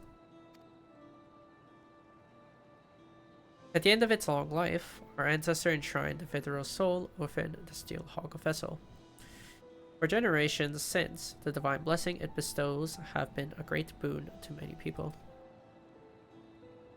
Those under its protection need not fear wild beasts, for fang and claw cannot harm them. This allows us to hunt in the forest without risking our lives. This treasure so crucial to our people was stolen by a tall, slender merchant, or rather a man posing as one. He came bearing exotic wares from foreign lands, and served alcohol freely, toasting often to new friendships. My people became caught up in celebration, and in the morning the merchant was gone along with the Sailhawk vessel. Without it, we cannot bestow its blessing afresh upon our hunters.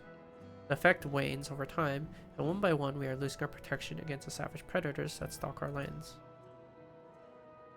As I and my granddaughter, Tulky, still possess the treasure's blessing, we have been tasked with locating the steel hog vessel, returning it to the village. The trail led us here to Tuliolal, where we believe the perpetrator boarded a ship and made good his escape. The journey here has already pushed this decrepit body of mine beyond its natural limits. Now, a lengthy voyage by sea would likely be my end.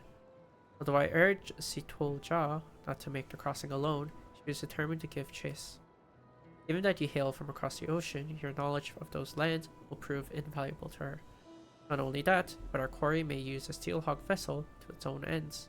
Only a skilled warrior can stand against such a foe, and Tulky is no warrior.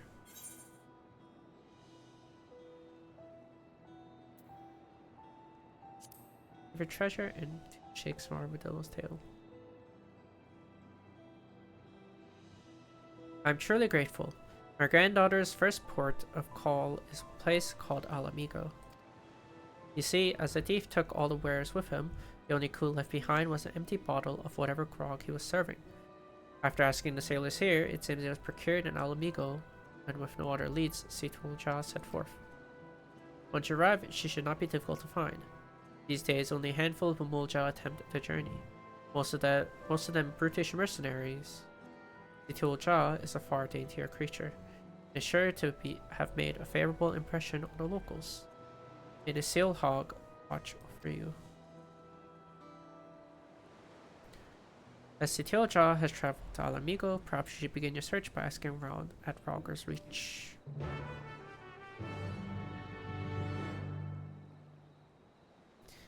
Going to Stormblood.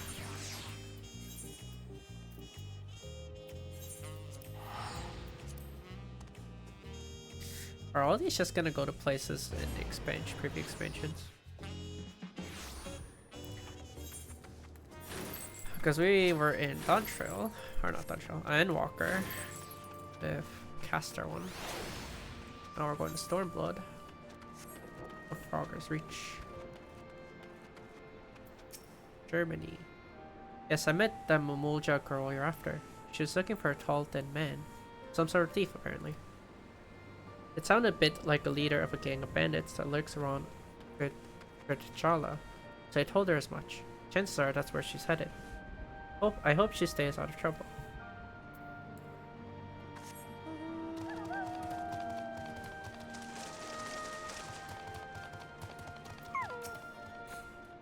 A Momolja, you say?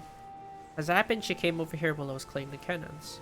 She showed me an empty Arak bottle and said she was looking for the bloke it had belonged to. Thing is, that brand's found all over Alamigo, so I wasn't able to narrow down her search.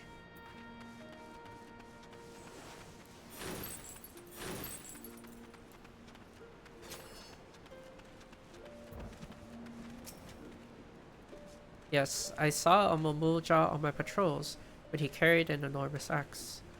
Not at all like the person you described.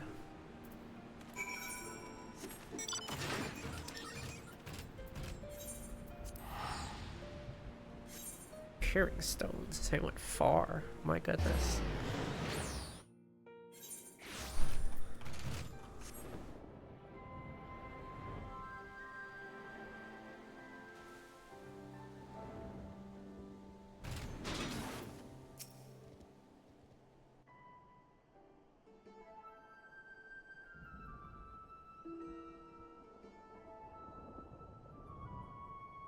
Here, let me apply some of this ointment. It's a common remedy where I come from.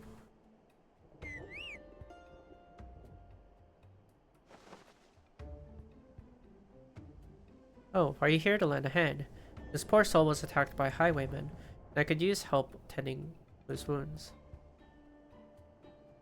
Don't worry about me. It's my escort who is in trouble. He's in pursuit of the thieves, and I fear he's been off more than he can chew. Please, will you aid him?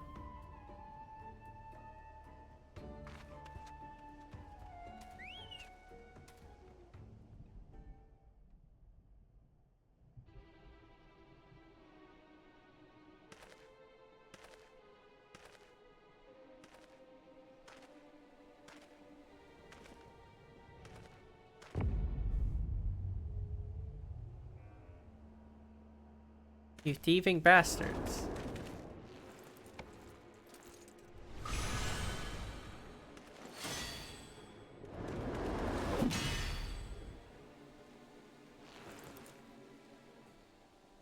What? But how?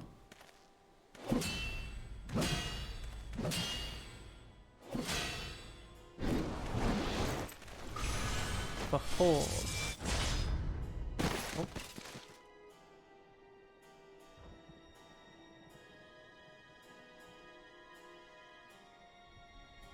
Nothing like a bit of divine intervention to tip the scales in my favor. With this artifact in my hand, I'm invincible.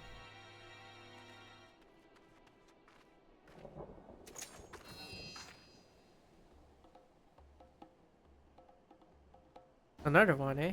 Not that it matters. Kukulja, it's time you earned your coin.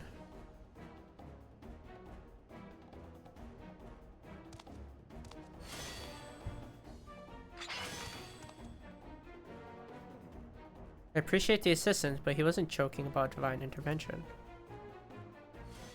Some strange force pushed me away. I can't even get near them.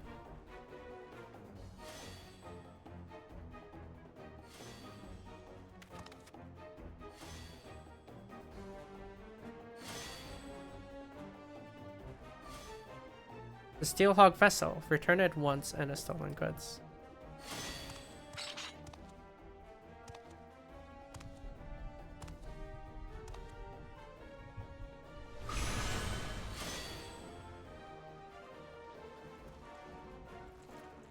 Oh ho, you followed me all the way here from your backwater village.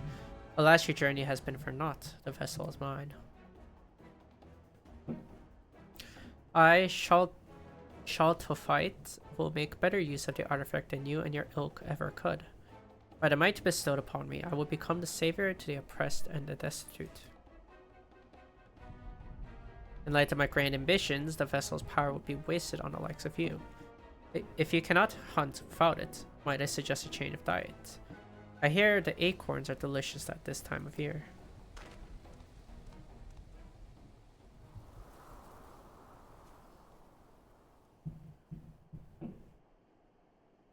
Damn it all, I was so close.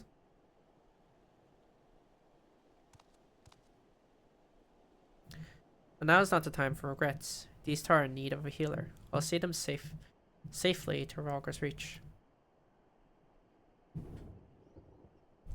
Would you mind meeting us there? Once their injuries have been treated, we'd better tell the resistance soldiers what happened.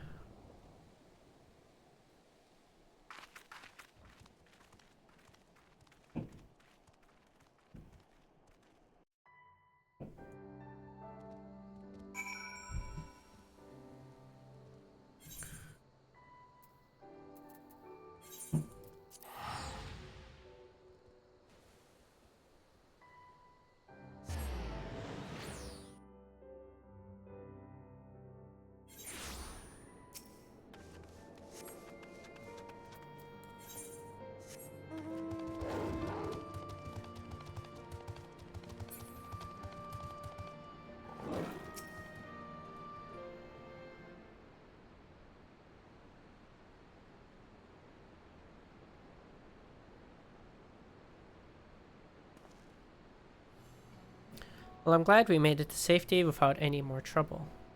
Those bandits wouldn't dare step a foot in this place.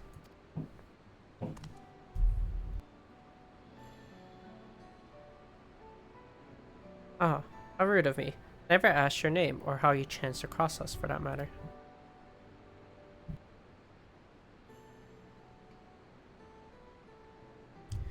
You came all the way from Tuliolol at my grandfather's behest. I can't tell you how grateful I am.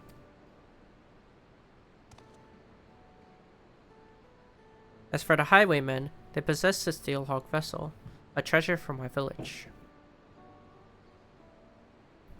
Not only does it grant protection from harm, it also produces a potent blast when the barrier is dispelled. As long as our enemies have the vessel, attacks at close quarters will be extremely risky. Although, as we say in my village, cracks form in even the mightiest shields. Knowing this, we are careful not to rely too heavily upon its power. But now that the Steelhawk vessel has been stolen, this self-same power is being turned against our innocent people, such as yourselves. I can only hope you can forgive me for allowing this to happen.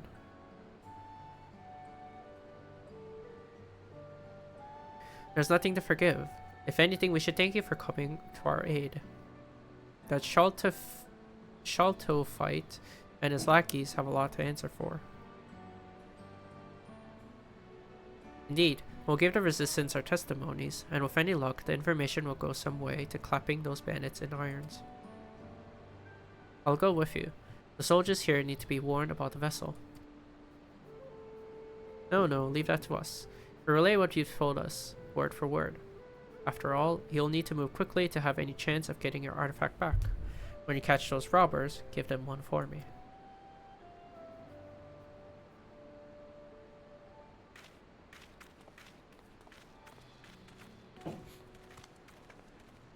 How about you, Tulky? I hope I can count on you to be there for whatever else comes next. Haha, I knew it. I sense you're eager to get started, but I need time to plan our next move. Bandits are known for being found easily. I was surprised to see a fellow Mulja among them. Can't imagine why a Kakulja would work for Shalto fight of all people.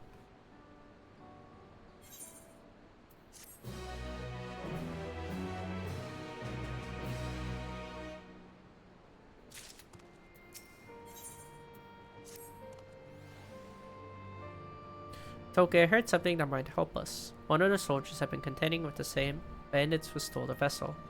I'll go and find him. Give me a moment, would you?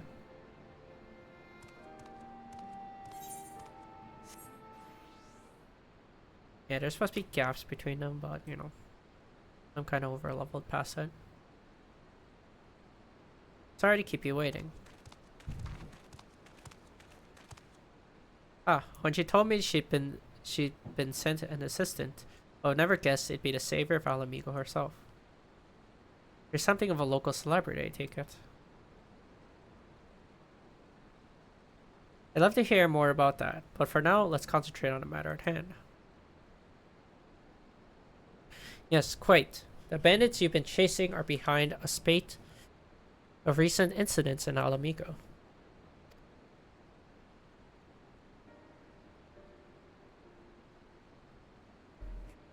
What's more, it appears that the Shalta fight is part of a larger network known as the Passage via Mound, which is spreading its mayhem far and wide. In particular, they've been carrying out raids on trade caravans heading here from Gridania. We've increased patrols along that route, but the bastards strike so quickly that they've usually made good their escape by the time aid arrives. On the rare occasion we've caught them in the act, they use some kind of a device or magic objects to deflect our arrows and send us sprawling. That's a Steelhawk vessel. It was stolen from my village, you see. I'm sorry for all the trouble it's caused. The one who took it, Shaltafite, said something about using its power to help the oppressed and destitute. What do you think he meant by that? That sounds familiar. The reports say the thieves were shouting something along those lines during the other raids. They claim the merchants are outworking and underpaying their laborers, and therefore deserve to be targeted. I don't see how stealing a bunch of goods help the workers, and there's not a shred of evidence that anyone is being exploited. If you ask me, they're just in it for the money. In any case, the reasons won't matter a jot once they're behind bars. But for that, we'll have to catch them first. The most recent incident occurred near Porta Praetoria, one of the waypoints on the road to the palace. If you want to know more, you best hear it straight from the commander there. Anyway, I'll send word ahead to let her know you're coming. Assuming you are, that is. Yes, of course. Much appreciated.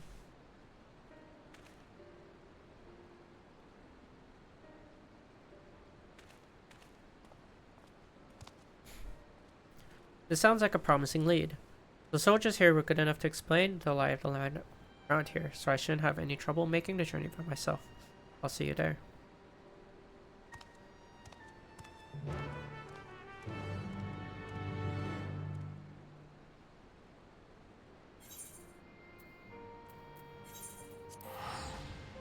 Where the heck is Porta Preta?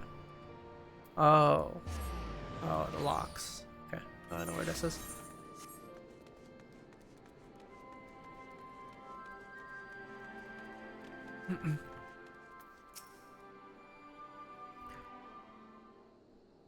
Yes, I know very well where this is.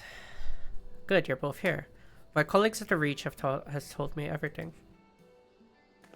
I can confirm that we've had several sightings of Shalta Fight and his gang in recent days. They've even taken to ambushing our patrols. Whereas most brigands would flee from armed and armored soldiers, this lot seems to take pleasure in goading us into attacking.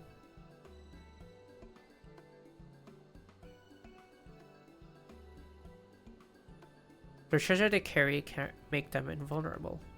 It can also emit a devastating blast, but that's only effective at short ranges. Shalta Fight wants to draw your soldiers into close quarters because they stand no chance. But that explains our uncommon boldness. Thank you. This information will go far in helping us contend with the bandits. Sorry to interrupt.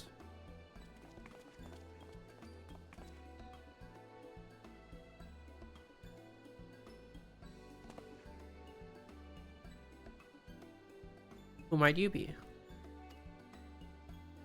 Oh, simple peddlers, my good lady. I myself am of Gridanian stock, and after learning my craft in the markets of Ul'dah, I now deliver all manners of finery to eager patrons throughout Eorzea. Enough about that. I hope you'll forgive me, but I couldn't help overhearing you mention a gang of highwaymen. We've heard similar tales from other traders passing through, and it seems some stretches of the roads are far more dangerous than others. In fact, the bandits are more often seen at the specific locations not far from here. If you like, we can take you there ourselves. Please, by all means. Wait, Tulky can take care of herself, but I cannot allow any more civilians than necessary into an area believed to be teeming with bandits. It seems I have no choice but to ask you go found me.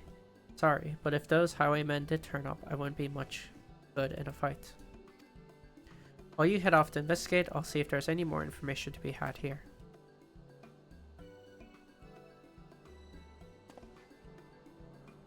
And it's settled. Shall leave our newfound friends in your capable hands. What? Oh, you say so. I suppose we should be on our way then. If we do run into those highwaymen, you'll protect us, right?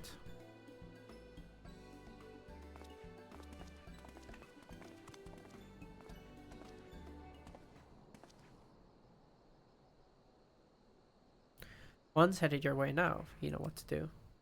What? Unacceptable. Either you did this without my help, or I'll find someone who can. Show some backbone for once.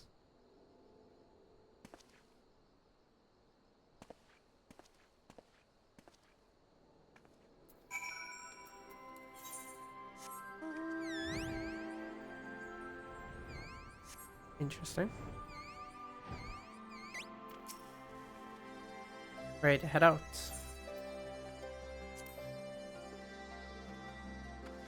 Oh. Oh, this is for that. Never mind. That's the wrong one. Wrong quest.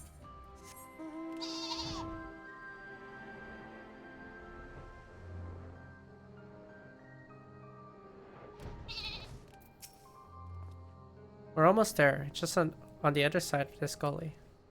Actually, if it's all the same to you, we'll wait here while you go on ahead. It's already more than close enough for my liking.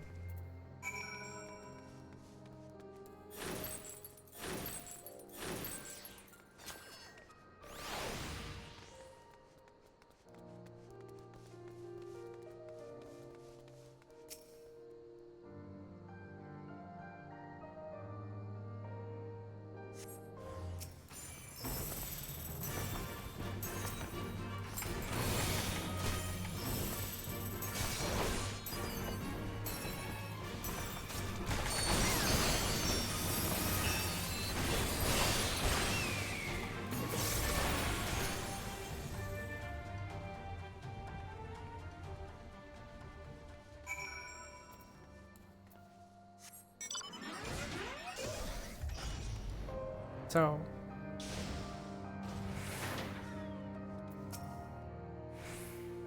you got some explaining to do. You beat them? All of them? How very fortunate. Well then, I'd best contact the boss. I'm sure he'll want to know all about this. No doubt he'll still talking to your friend and the commander. He'll be glad to hear you've come to no harm.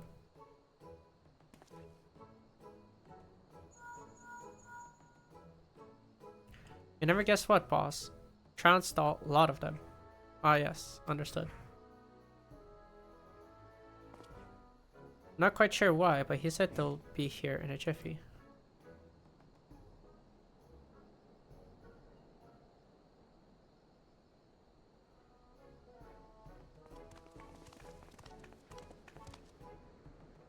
Is it true you beat them all single-handedly?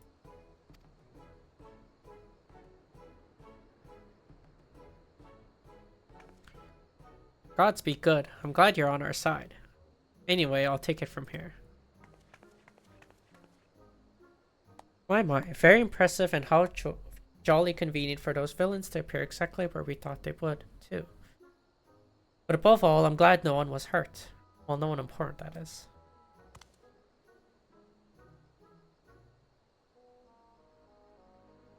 I'm relieved to see everyone's safe. It must have taken a lot of courage to bring Tulky here, knowing that danger could be lurking around every corner. Are you sure you're alright? Putting on a brave face for our benefit, there's no need, I assure you.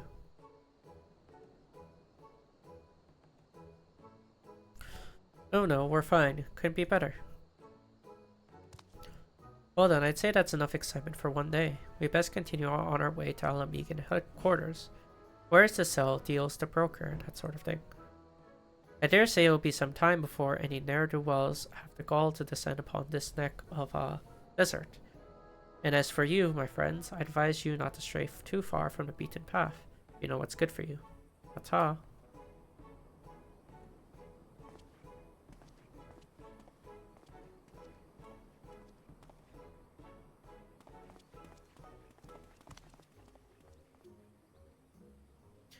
There's nothing left for us to do here, so let's head back to Porta Praetoria. Well,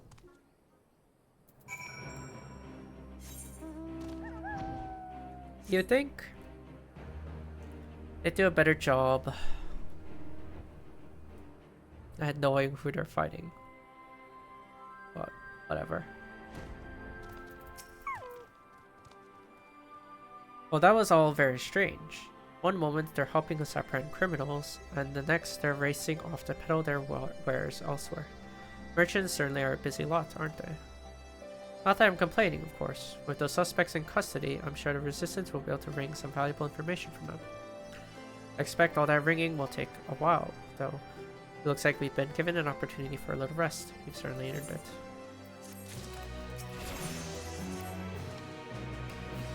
And I guess I'd say the Resistance have been interrogating the captured highwaymen for long enough to get answers from them. With any luck, we may learn more about where we can find Shawl to fight. I'm sure the commander is as eager as we are to stop his misdeeds. Let's go and see if she's unearthed any useful information.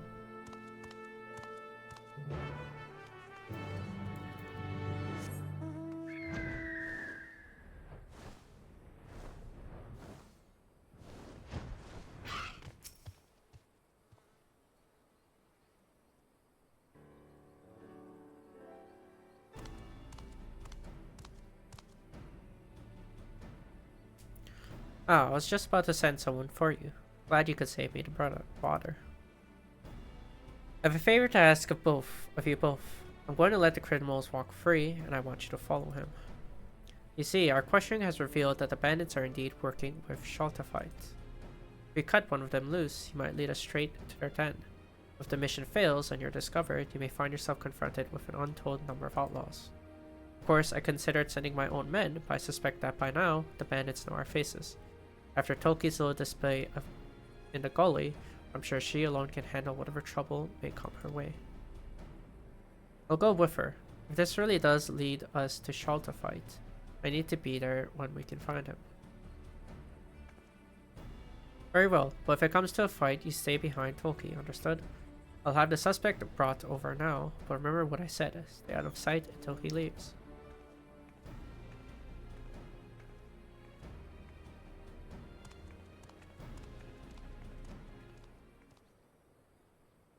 Another follow quest, huh?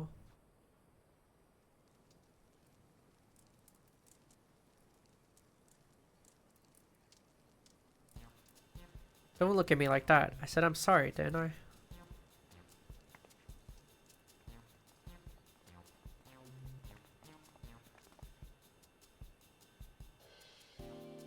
That you did. Several times. As much as it galls me, there's no evidence to contradict your claims that you are acting self-defense, nor is there tangible proof of any other wrongdoings. We've no other choice but to let you go. You have somewhere to go, I presume. Well, I suppose I can find work loading caravans in Alagiri. Seems as good a place as any, making a quick kill. I mean, turning over a new leaf.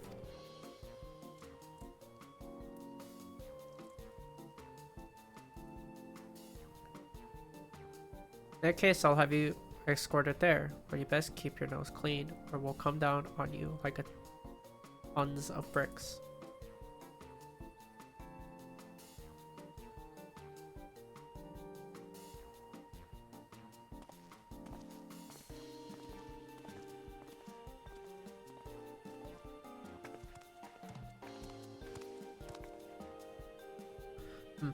Turn over a new leaf, my arse. He'll be back among his thieving mates before long.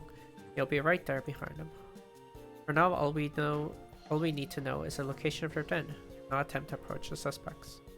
I'll send word ahead to Alagiri. Once you have the information we need, report to a troop station there. There's a chance that we've been waiting for. Let's go.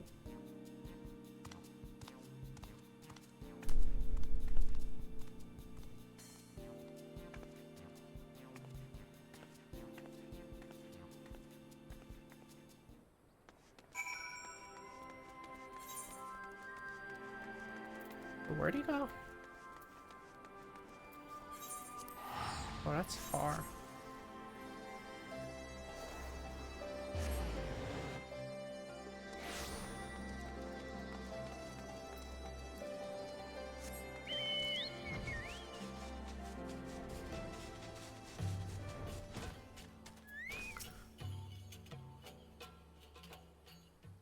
Hello, exercisey, I'm assuming. Oh, why did the alert not show up? And thank you for the follow as well. Appreciate it. Why my alerts not show up? This thing?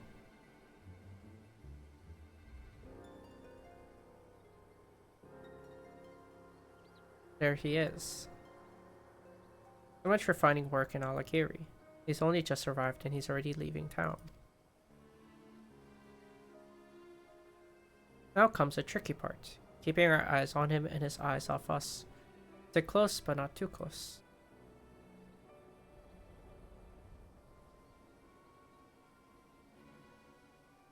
What are you doing, Exercisey? Follow quest. Again.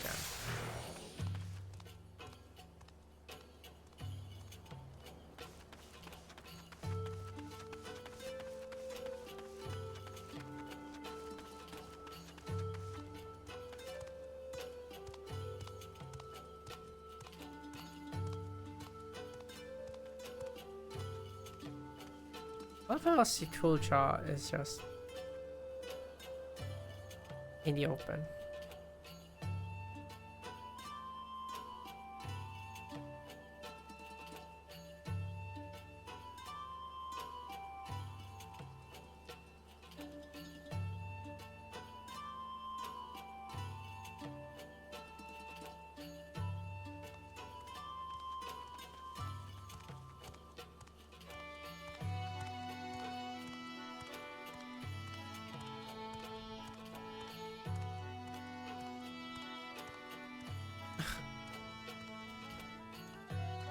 Are we really going in a... Okay.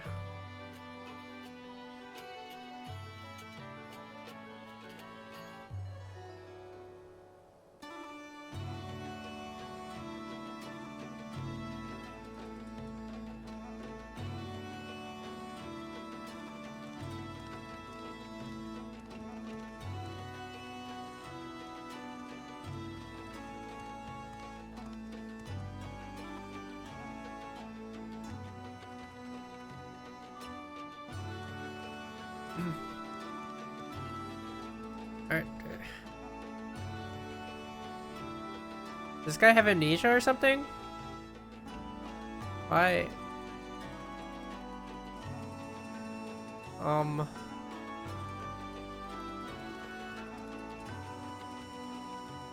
Okay, so he's going through.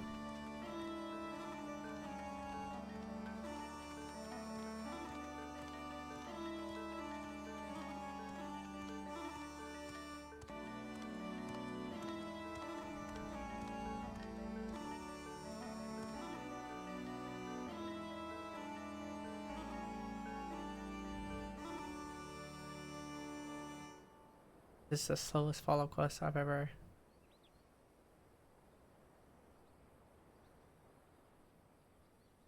had.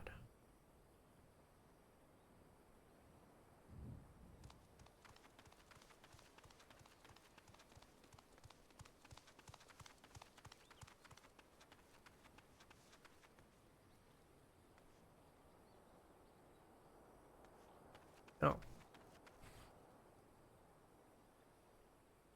Okay, I guess.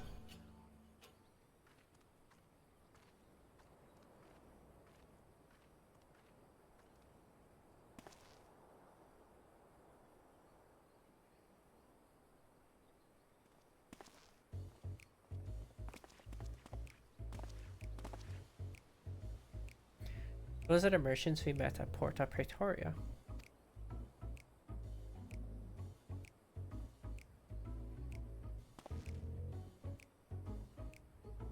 They just let you go out of the kindness of their hearts, is that it?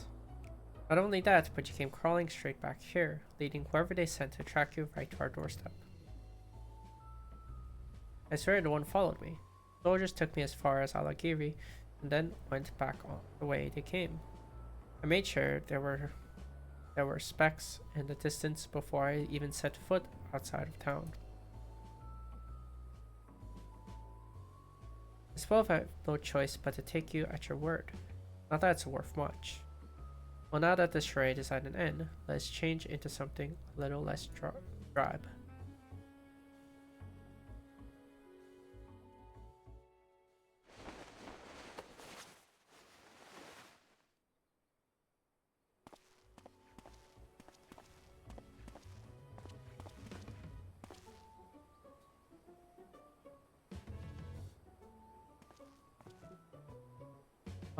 Shalta fight?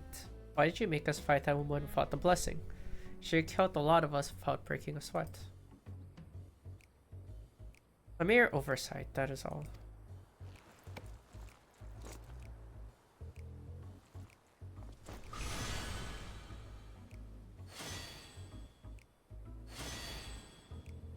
Though it pains me to admit, even with the invulnerability granted by the artifact, the likes of us are ever at the mercy of the truly powerful.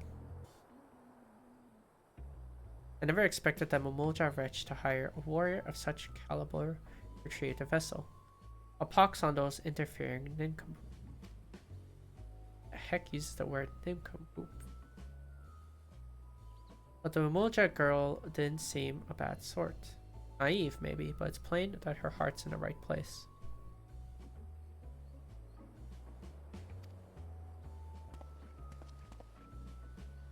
You truly are pathetic. Not only did you fail miserably, but now you're sympathizing with the enemy. Give me one reason why I shouldn't rid myself of you permanently. Oh please, we owe you everything, Shalta fight. Without you, we are nothing.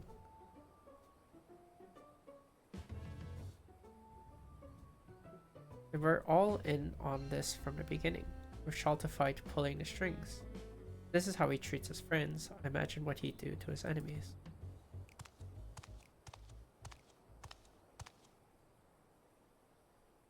You couldn't stay away, could you?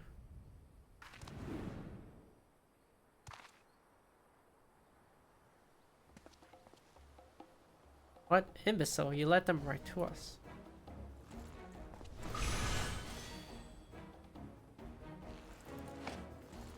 Cool jaw.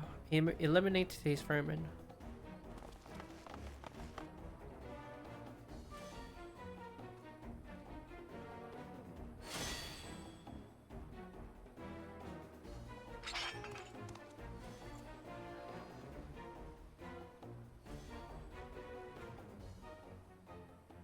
Let me handle this, Tulky. You're from Tyrol, working here as a mercenary, yes? The ones who hired you stole the Steelhawk village from my vessel. The Steelhawk vessel from my village. We need its blessing to stand a chance against the beasts of the forest. I can't return home without the vessel.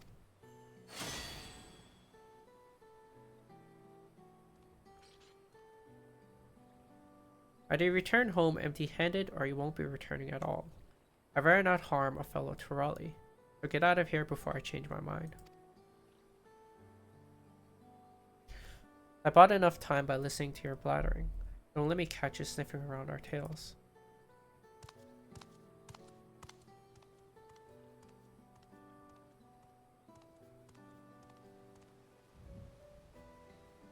Alta fight and his underlings are out of sight. I thought I could make that Kukulja see sense, but he's clearly in no mood to listen. I'd say our best option is to report to resistance members in Alakiri and share what we've learned.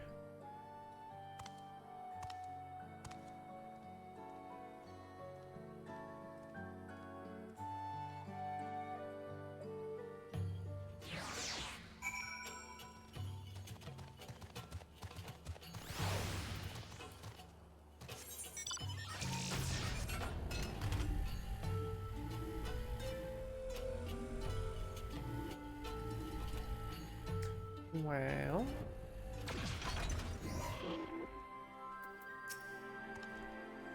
regardless of how things turned out, we appreciate your cooperation and investigation. This information you've provided us has certainly given us a lot to consider. From what I hear, you almost came to blows with a Mulja sellsword, or cell axe, I suppose. I'm glad it didn't come to violence, especially given the power these bandits have at their disposal. Even so, we thank you for braving such a dangerous mission. No thanks are needed. We're just as much a part of this investigation as the Resistance. I'm sure we can agree that we need to work together to take down Alta Fight and his gang. Their performance at Porta Praetoria showed just how cunning they are. It seems so, yes. I'm told their little act was most convincing. I'll be sure to warn my comrades against any similar shenanigans.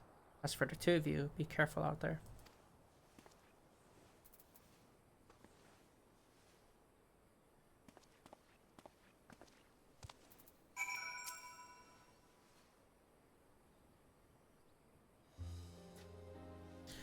All things considered, I'd say that went fairly well.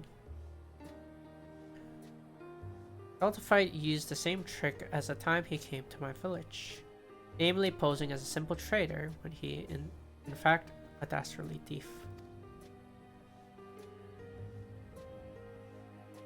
Still, not even the most skilled actor could fake the fear in his men's eyes.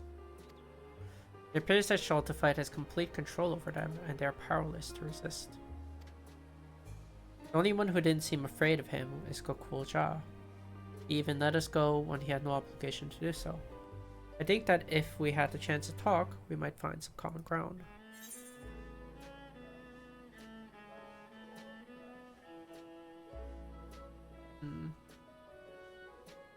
That sounds like wishful thinking.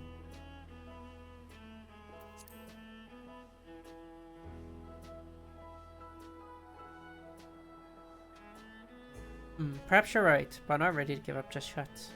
While I'm certainly not the best fighter, I've been told I'm a good judge of a character. For most of my life, I've lived in a remote village, deep in the forest. I had hardly any contact with the outside world, so the thought of talking to strangers was quite daunting at first. But over the course of my journey, I've traveled through all kinds of places. There's one thing I've learned, it's this. Wherever you go, people are people. In the end, our cultures and the places where we grew up don't make that big a difference. None of us are perfect, and we each have our faults. And even if it's harder to find in some than in others, I believe there is good in all of us. That's why I hope we have another chance to speak with the thieves and Gokul Ja. I'm certainly not strong enough to beat any sense into them. I'll try talking some sense into them instead.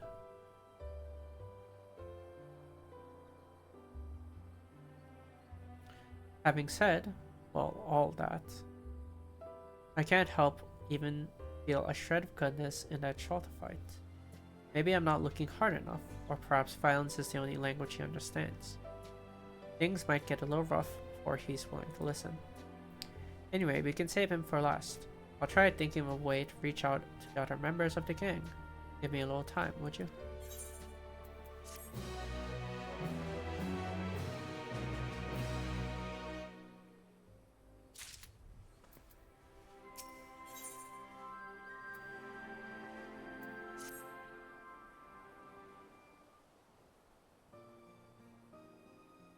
Alright, I have something resembling a plan. First, we'll need to track down the members of Shaltified's gang. Then we'll try convincing them to leave. Considering how terrified most of them were, I'm sure they're eager to free themselves of Shaltified and his outbursts. With fewer followers, he'll pose less of a threat to the people of Alamigo, and will stand a better chance of taking back the Steel Hawk vessel. Of course, we won't know Gokul Ja. Of course, we now know Gokul Ja and the other members by sight, so it shouldn't take too long to track them down. Time for another exciting round of Quiz the Locals then.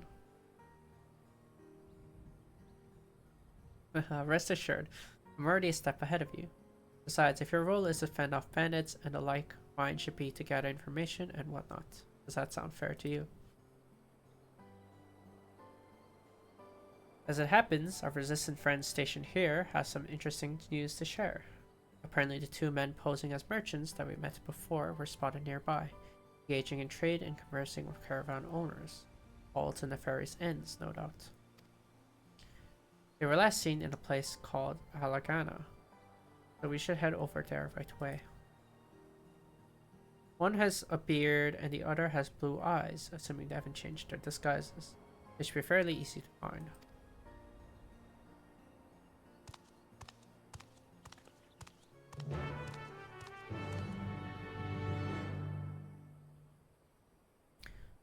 Well, they probably haven't changed their disguises.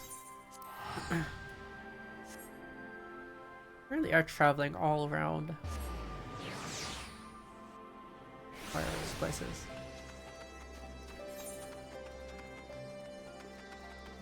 Peaks.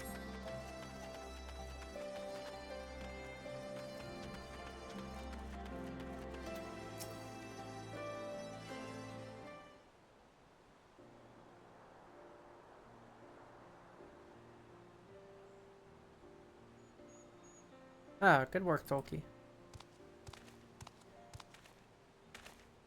Oh, why, good day. What can I do for you?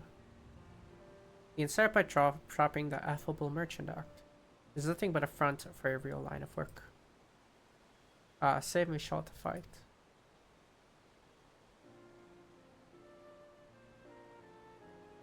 Is that what you really want? You seemed so scared of him before. Look, we're not here to hurt you, we just want to retrieve the vessel. If you explain what's going on, we might even be able to help you. Why don't you start by telling us your names? Our names? Come to think of it, not once has Shaltafat asked us that. There's always you there, or some undeserved insult instead.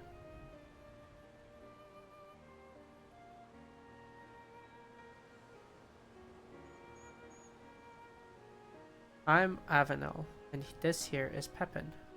Both born and bred in Ul'dah. We were struggling to make meets end until Shaltafat, claiming to be a merchant, took us under his wings. Right, he said that he was just like us, exploited and sick of bending over backwards for the rich and powerful. And he showed us the artifact and told us it had power of changing the world for the better. With its blessing, you could shrug off the charge of an Auroch like it's a soft breeze, making practically invincible. You can imagine how impressed we were, and we did exactly as he instructed. At first, he told us to pretend to be merchants so we could scout out vulnerable caravans. Next thing we knew, we were joining him on raids. We never wanted to hurt anyone, but we owed Shaltafat for giving us the power to strive for a better life. When we saw what happened to anyone who spoke up against him, still makes my blood run cold to think of it. Shaltafat mentioned before that he's also from Ul'dah.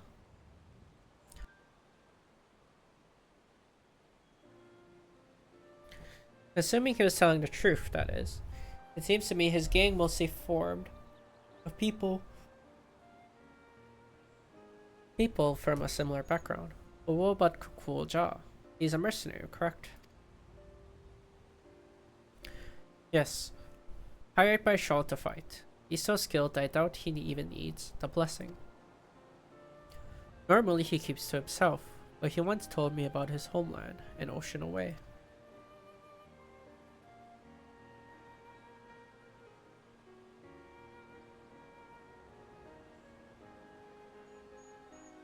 Perhaps it is not unlike my own. Avenel Pepin, even if you still view us as enemies, we appreciate you telling us the truth.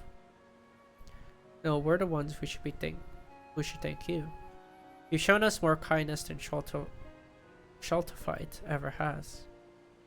There's one other thing though.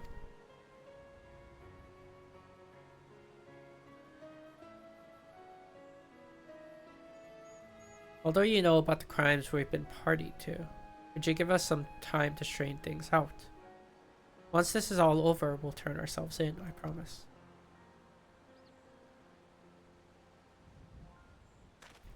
Of course, we're not the only ones looking to cut ties with Shaltafat. We'll try to persuade the others to leave the gang. Not only that, with us acting as your men on the inside, we can help you take back your treasure. You say?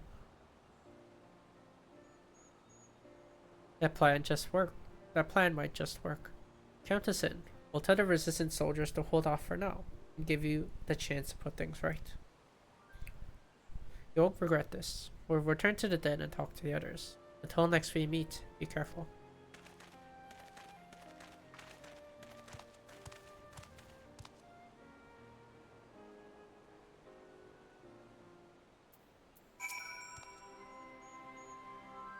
To be honest, that went a lot better than I expected, and although it was fairly obvious from the outset, they confirmed my suspicion about Kukulja traveling here to find work as a mercenary. You remember his reaction when we first encountered him? I have a feeling he and I are from a similar part of Tural.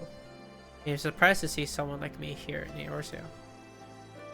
Whatever the reason, he's let us go twice now. He may be aiding and abetting a nefarious criminal, but I refuse to believe he's a bad person. I think it's worth talking to him, and for that, we'll need to create an opportunity. The way he spoke about his homeland to Avenel and Pepin means he probably misses it, which gives me an idea. Where I come from, we have a tradition of using incense burners, and if Kukulja's village is anything like mine, that fragrance will remind him of home. Then, just when he's feeling all homesick and vulnerable, we'll make our move. The incense itself is made from copal, a type of tree resin. Do you think you could collect some of that while I gather the other ingredients?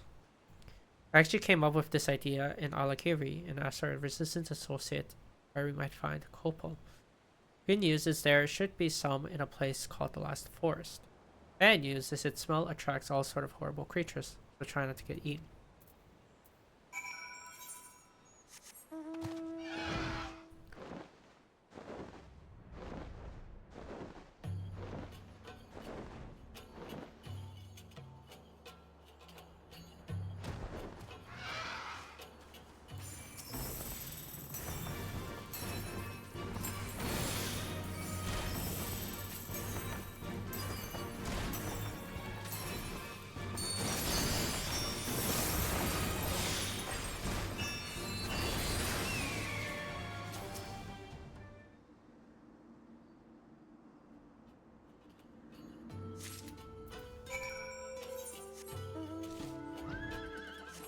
Well, I don't know if this is gonna be 86 or if it's gonna be 98.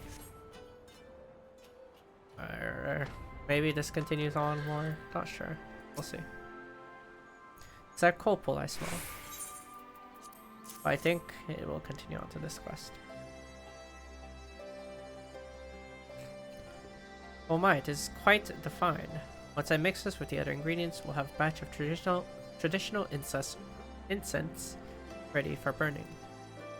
Unfortunately, the preparation takes a while, so in the meantime, perhaps you could begin in a search for Kukfulja. According to the locals, a Mumulja has been seen near the river which runs through Runstruck. With all the dust swirling about this place, I can imagine he'd want to wash it all off somewhere. I find myself bathing more than usual here, so I can relate.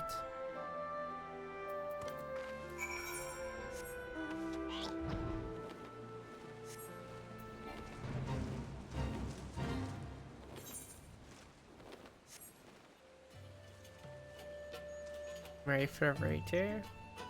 Yeah, more or less. I feel like it should be fun.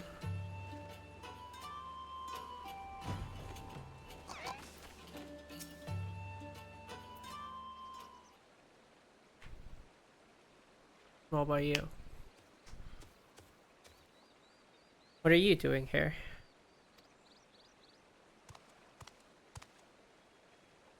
Oh, there you are.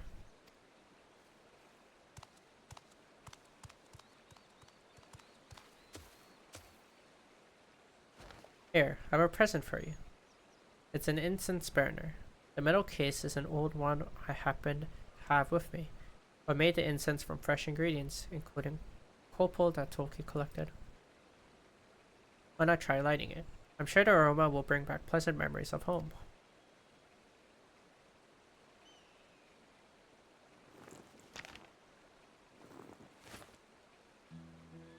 There's no need.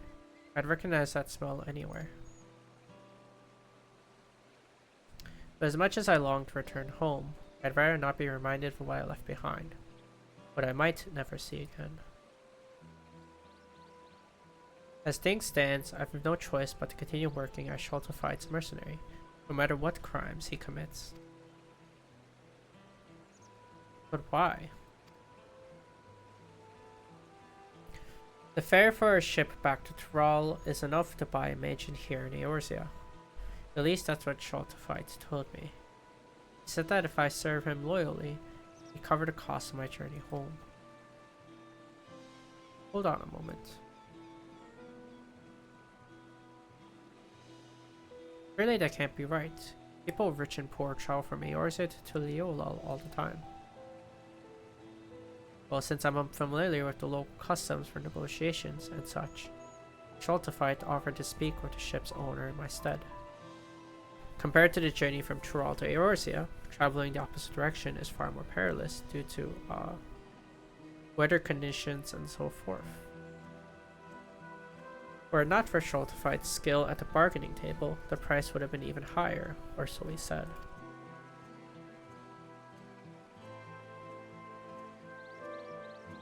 I've been played for the fool, haven't I? That unscrupulous thieving snake in the grass. He won't get away with this. I have an idea. You should come with me to Limsa Lominsa, where I can introduce you to the captain of the merchant ship that brought me here. He's sure to give you passage home for a fair price. To tell the truth, I was rather hoping you'd join us in our cause, but we've already been through enough. Getting you home safe and sound comes first. I don't know what to say. Thanks for your kind offer, but I have unfinished business here. Though I may have been deceived, that is no excuse for the harm and suffering I have caused. I alone must settle the score with Sholtifight once and for all.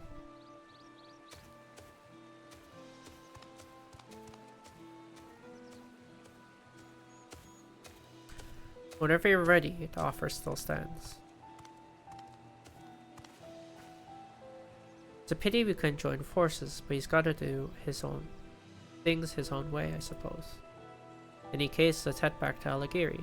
With all the soldiers around, at least we won't have to worry about bandits. There's more than I can say for this place.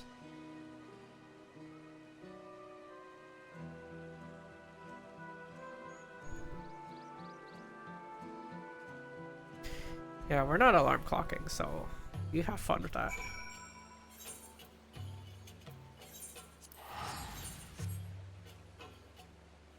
I am not alarm clocking. That does not seem like fun, huh?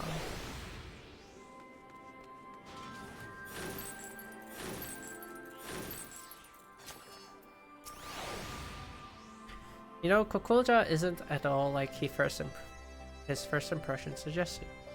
It was actually rather sweet, but perhaps a touch naive. Still, we can't blame him for being taken in by Sholtifight's lies. And Kokolja wasn't the only one. I can't bring myself to forgive that treacherous viper. Thanks to him, we've been led a merry dance, and still have nothing to show for it. With any luck, our newfound allies Avenel and Pepin will have good news for us before long.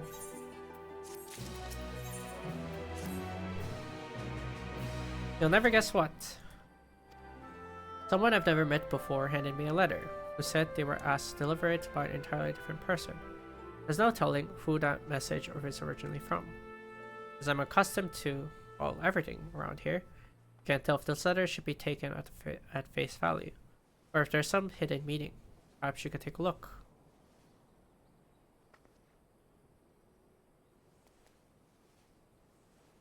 Tulky is to come to the Alamegan headquarters and meet with a man in spectacles.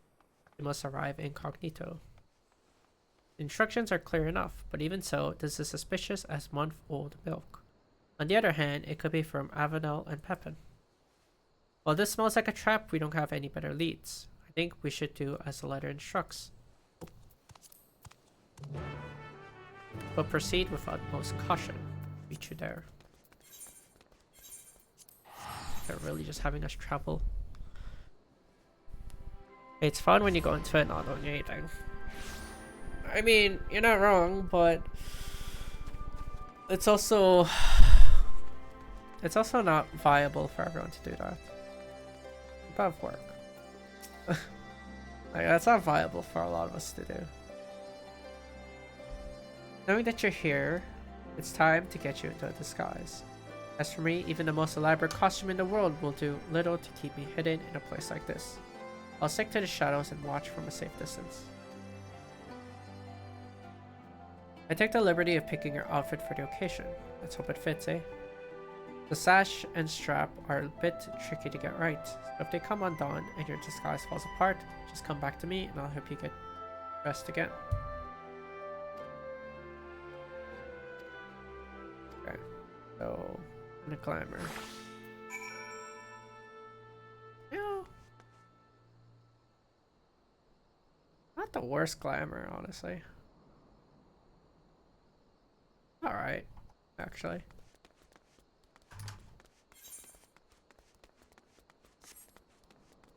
It's old. I mean, Even if I was 18, I don't know if I could do that. Maybe I could, I guess. I could have just done it during summer break from school. That's a lot. Can you look out wall?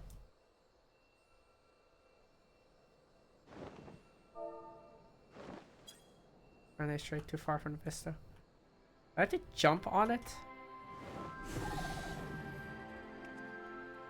Ah, god damn it. I have to jump on that though.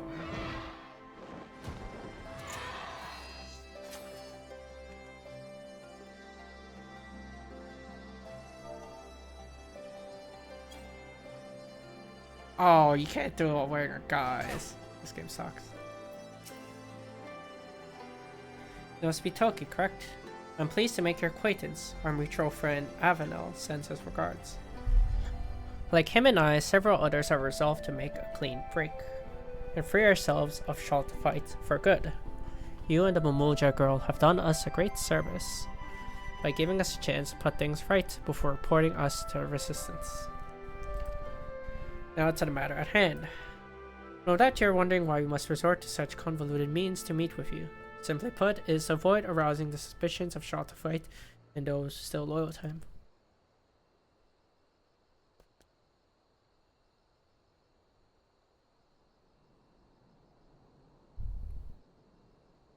As for why we've brought you here, there's someone we wish for you to meet. For now, I ask that you remain in disguise.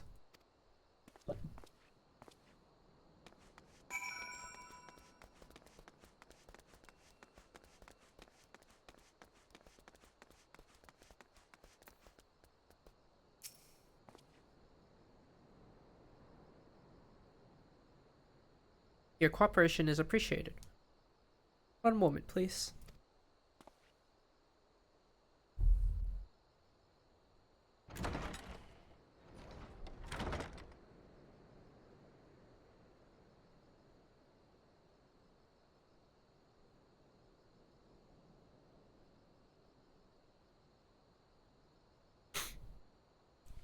I'm glad we had this chance to meet. Would that it were under better circumstances. My attempt to put a stop to Shaltafite wrongdoing ended in failure. I tried to seize the artifact, but he was ready for me. Even so, it wasn't all for nothing.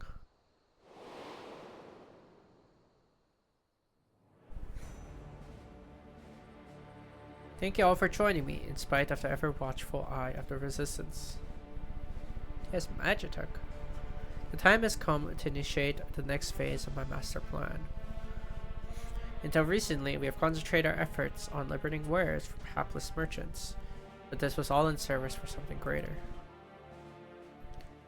Our disruption of the flow of goods into Alamigo has plunged the markets, and as a consequence, the city itself into chaos, exactly as I had foreseen.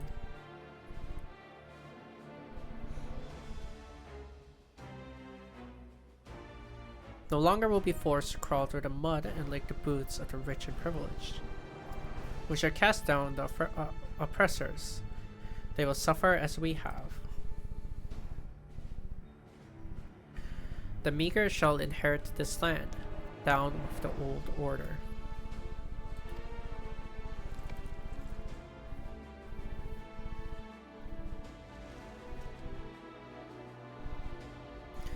I've invested our funds into restoring and enhancing discarded Magitech weaponry.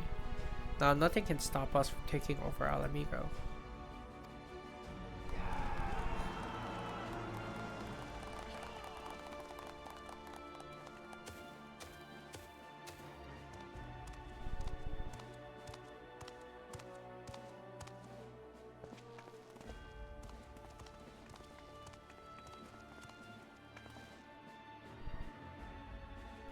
That's enough, Shaltafite. Your treachery ends here. All this time I believed your lies, but no more. Give me the artifact now.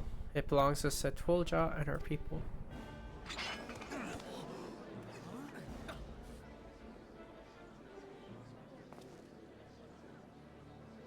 What? But Kukulja is Shaltafite's right-hand man.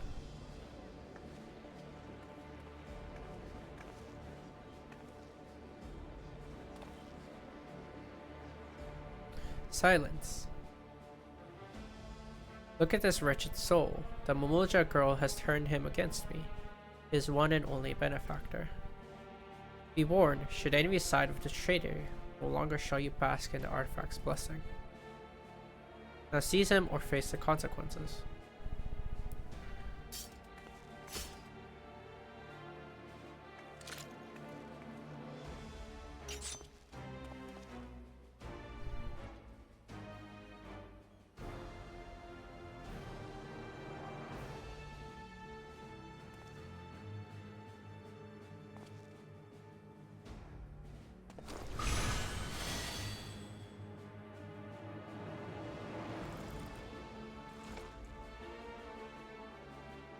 Yes, that's more like it.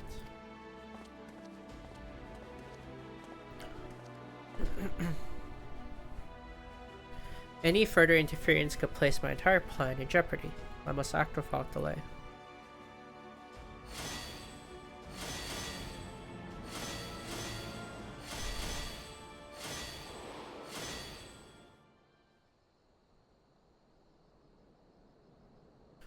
With the artifact's blessing and its shockwaves at their disposal, I was given a beating and thrown into the dirt. Later on, my friends here and a few other sympathizers snuck out and treated my injuries. More importantly, my attempted mutiny will no doubt have Schultefied panicking as he struggles to maintain his hold over the rest of the gang. An attack is imminent, with the palace his most likely target. I ask that you relay this to Setulja. At the very least, she has a right to know the whereabouts of the artifact.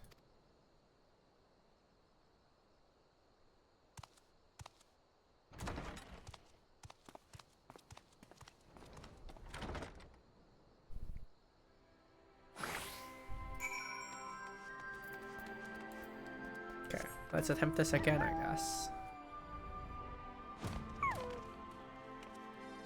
No. Too far.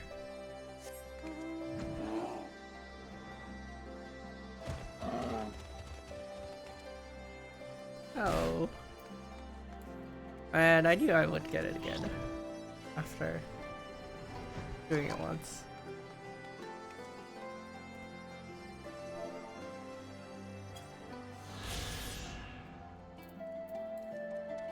The Alamegan Quarters number 2. Residential area situated to the south of Alamigo. Under Guardian rule, it was assigned for the use of the An, those the lowliest subjects of the Empire, not according to citizenship during that time. During that time, it was also known as a Peregrine Quarter, a reference to the derogatory name by which the Imperial occupiers called Alamegan natives. So, what happened? Then we were right to trust the sender of the letter after all. We knew Kukulja had a score to settle with Schultefight, but I had no idea he tried to take back the vessel as well. Though we may not be working side by side, I'm glad to count him amongst our allies. Speaking of which, we must inform the resistance about Schultefight's plan right away. We stand a far better chance of stopping him with their support, but given the power at his disposal, even that may not be enough. I'll try to think of something in the meantime. You should make whatever preparations you can, as even the smallest advantage may prove crucial. Oh, and I see you changed back to your usual garments. Not that the outfit I chose didn't suit you, but I think this is more your style. Wow, we'll have to wait until I hit 100 here.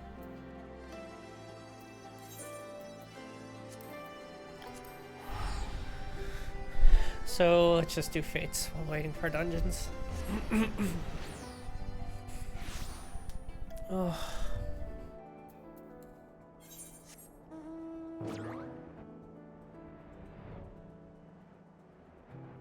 People not doing fates here? Maybe not. Oh, there's definitely people here.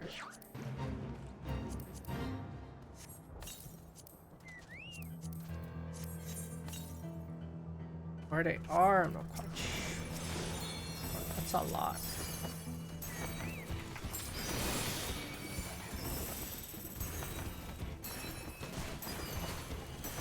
Guess I'll see how it progress.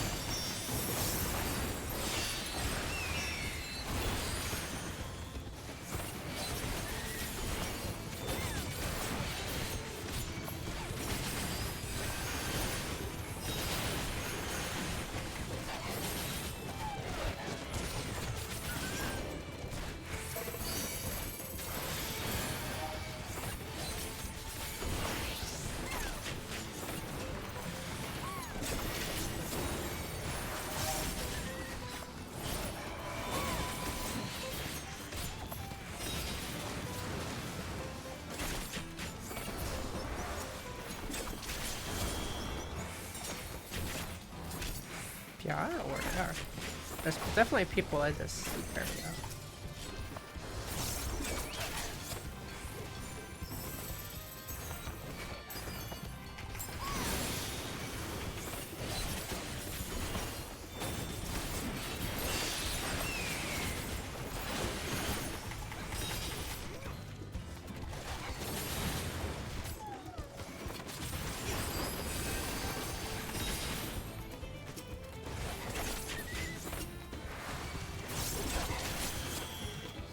I never bothered checking, but assuming this is still a game over.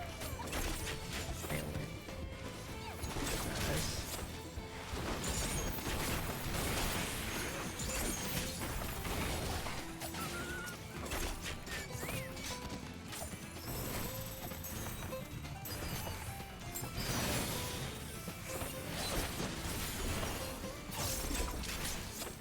That's a lot.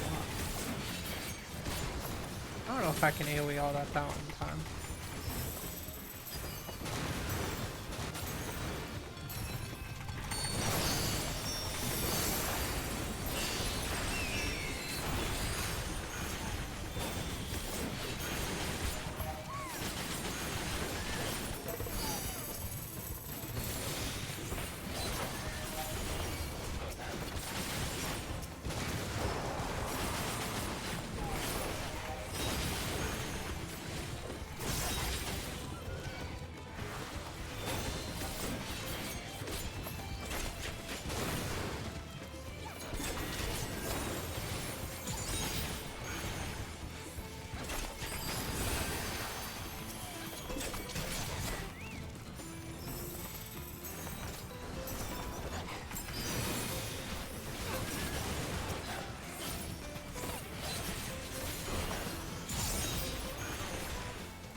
Someone's on that one, but I don't even know if you can fish it in a minute. Maybe. We'll see. Guess we will see.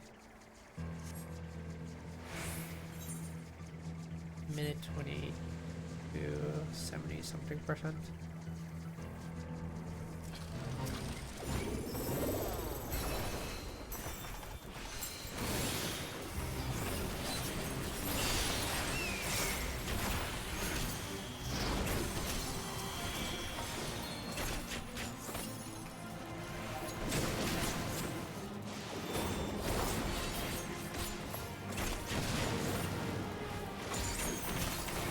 That cool cap out.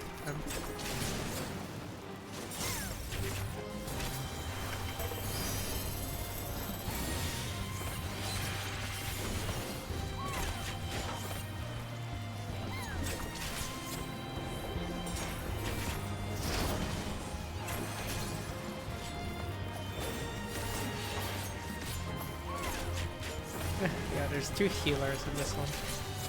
Sage, White Mage, no. Be very surprised if we do this.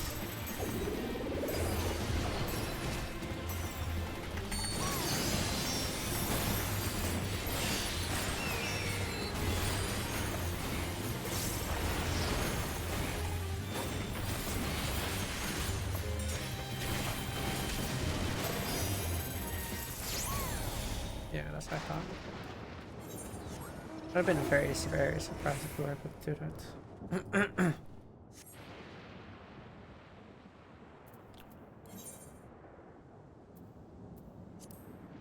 Oh well.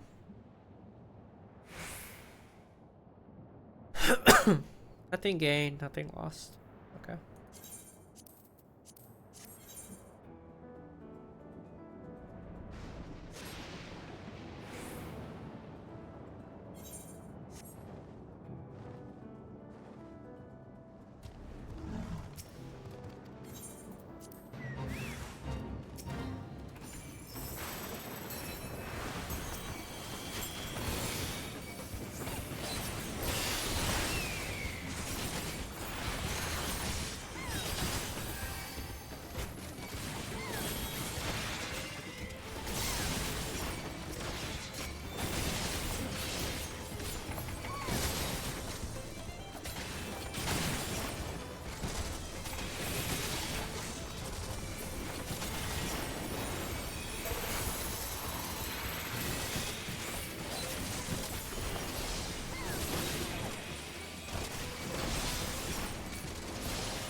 Need to spend some of these black card gems too.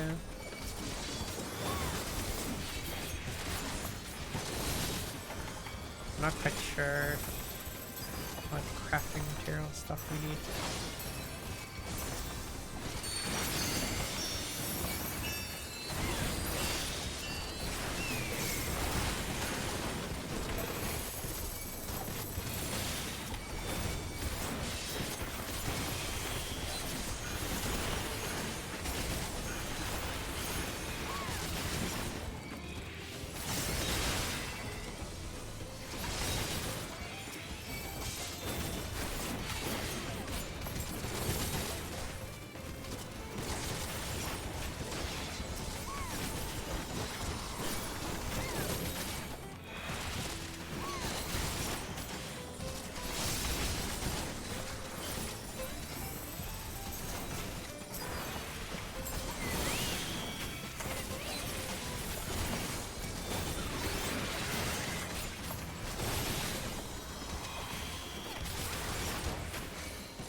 They're not aware.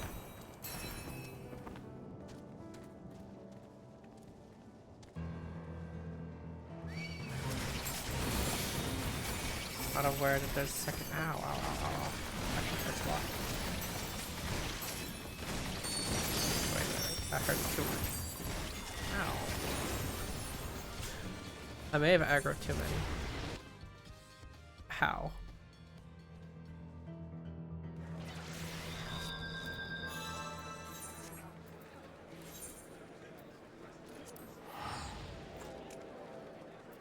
How much bar colors do I even have?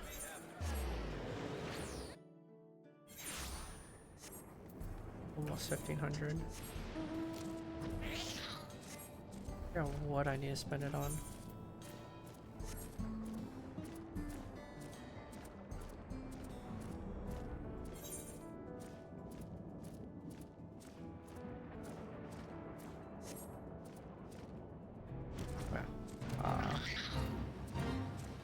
Maybe those cards. Let me just get a couple of the.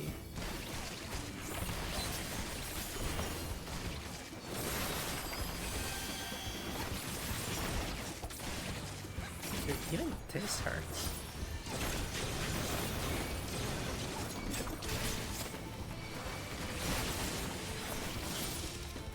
Good.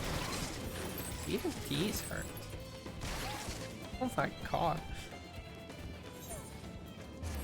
Why did they do so much damage? Oh my goodness. It hurt so much.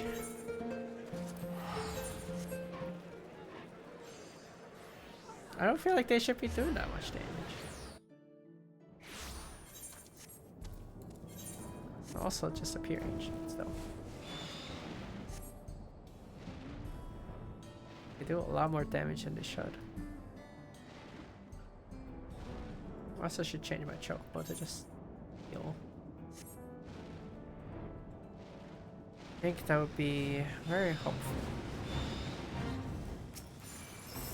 Also just the fact of having everyone else here will be a lot more useful as well. I don't need to take this by myself anymore.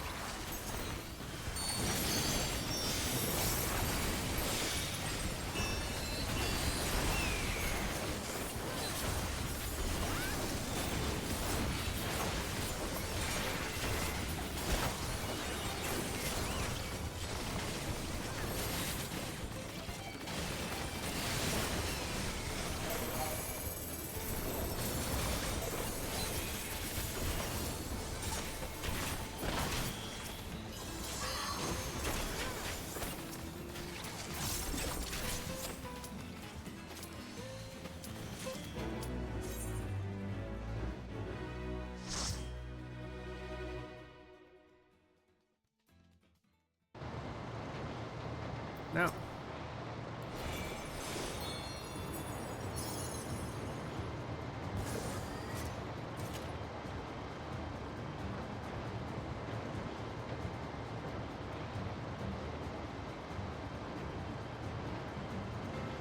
I didn't expect it to go to Lapis.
think there's much reason right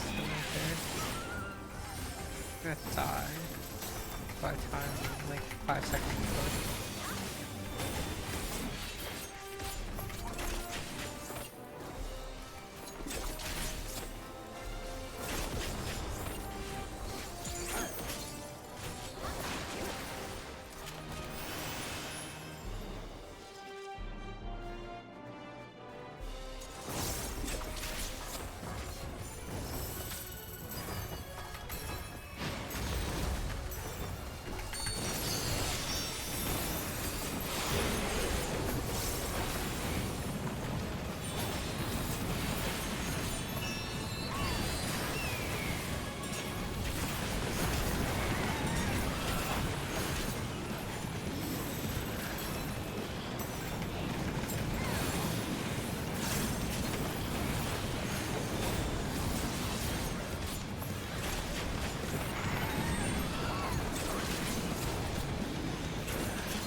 I don't remember if I have any of these. I probably do, but they're all on my retainer. I remember having almost everything of Analysis. I just stuffed them all on my retainer. I played this for TSR gear.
It's not all 2 minutes, but it's pretty early in the pack.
gonna tie the thought.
That was an experience.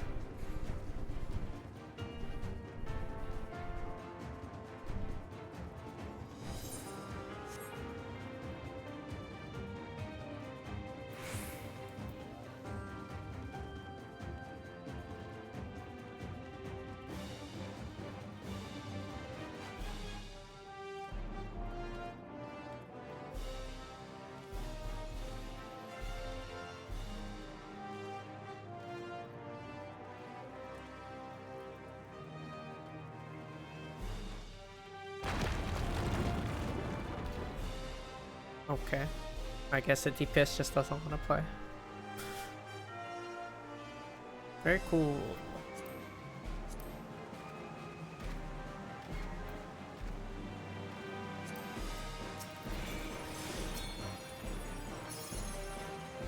Whatever. Doesn't want to play.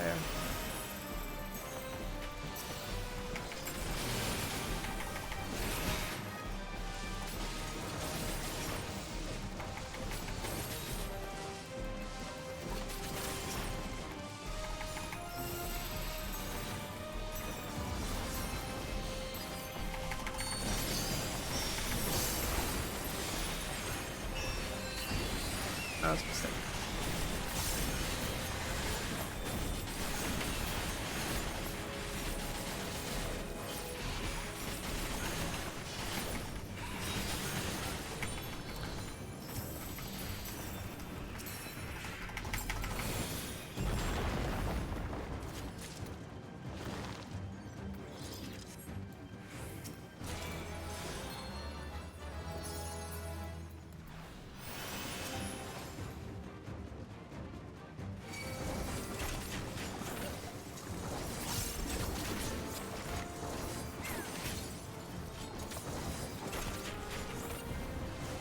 Thank goodness this tank actually tosses their range attack while walking to the next pack.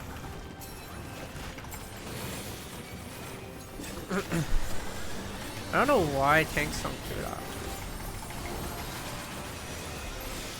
Like, what else are you doing walking to the next pack? Just toss their range attack.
was gonna give her an Icarus target.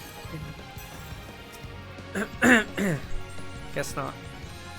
I've been waiting so long. Don't disappoint.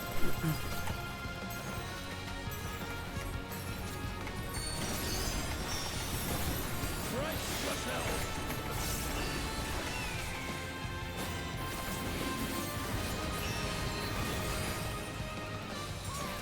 I bring my horn to bear.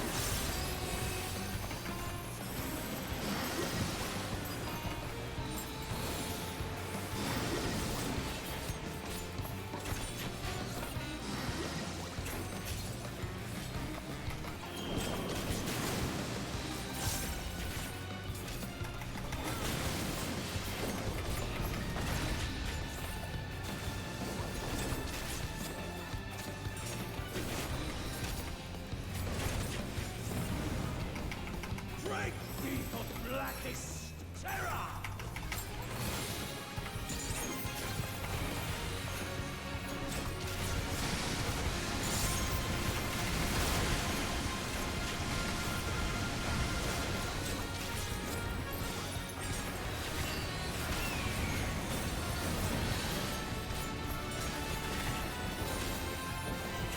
Wonder how you'll taste.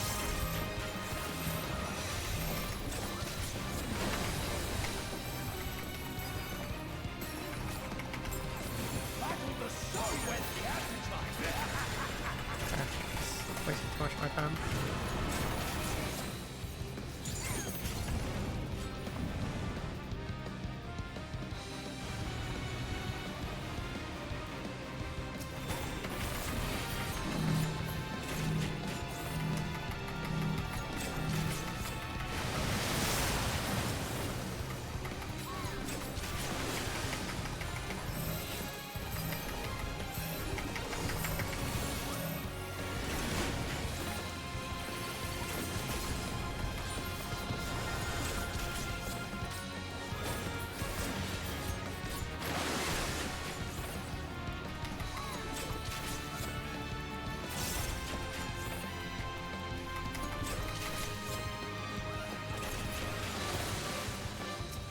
No more games.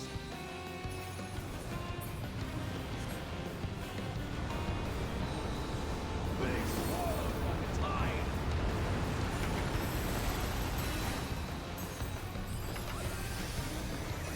What? That's right.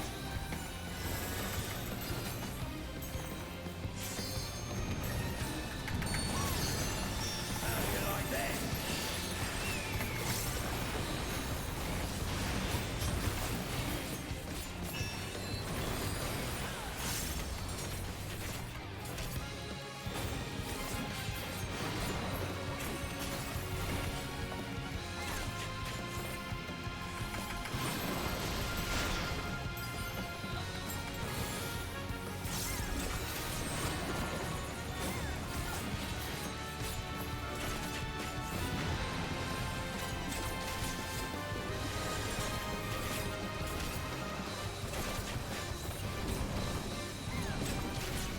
Good, good. The fitting throw.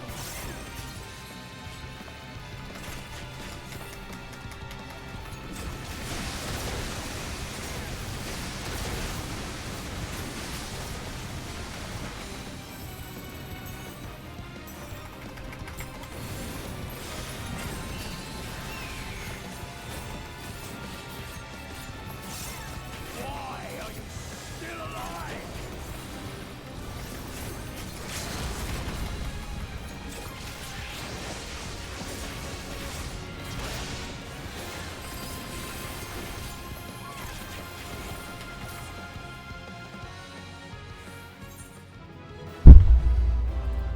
Very interesting dungeon.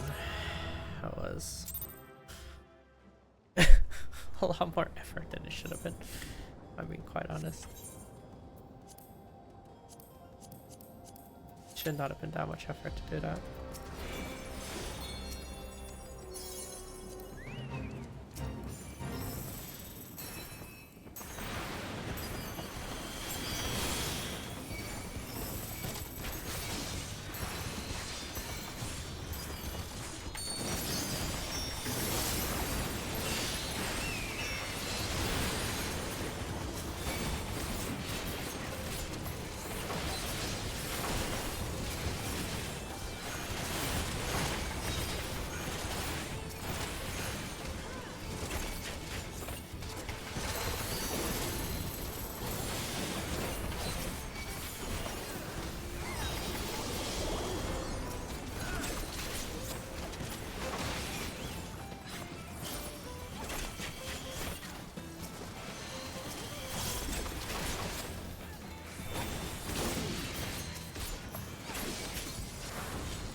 Not sure if I have enough time to even do the last role quest for P-Range.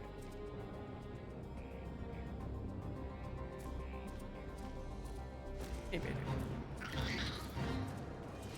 We'll see.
What instance am I even in right now? I guess it doesn't matter.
We're stuck.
Herb divination.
pair like 3 card plays in a row.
Shell 60 damage is so funny.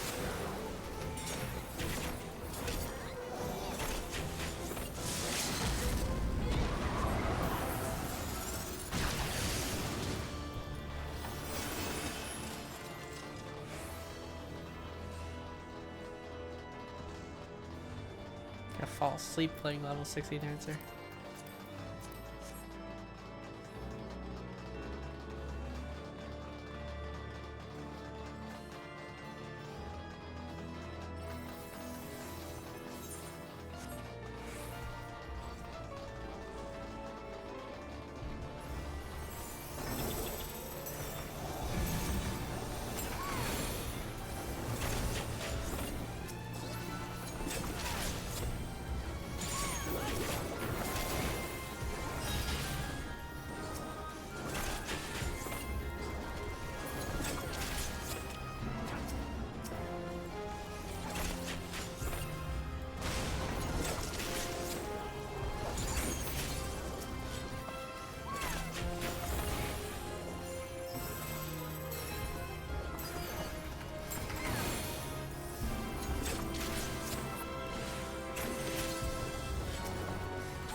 Oh.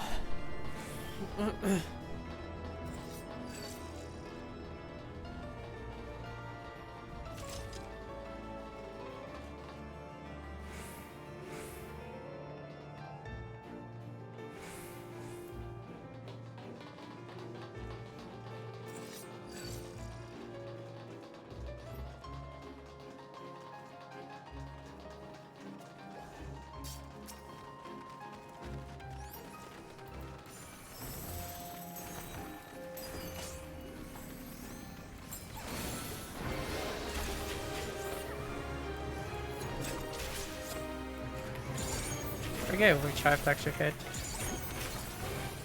Fine, he'll get his immunity. Oh no.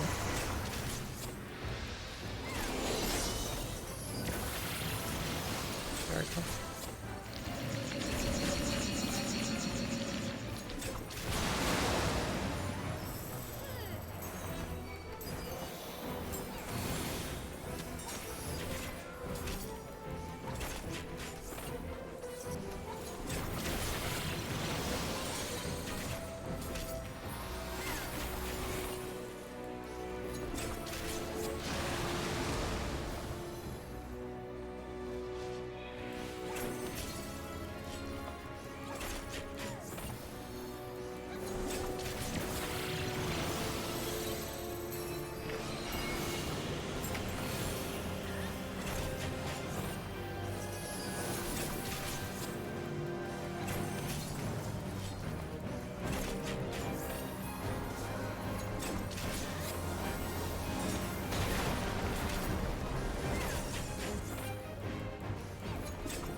Actually falling asleep.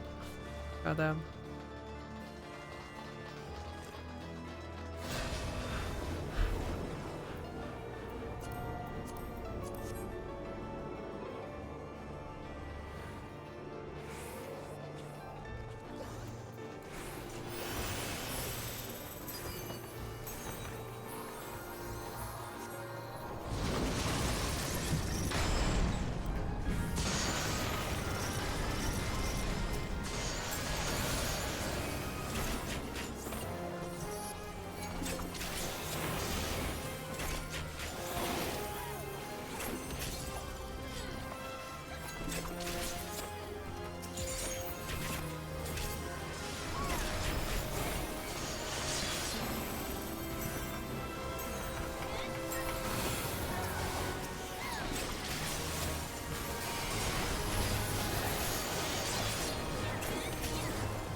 Okay, let's see if the best boss of this fight. Is it the hair boss? Hair boss, isn't it?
That was a one shot.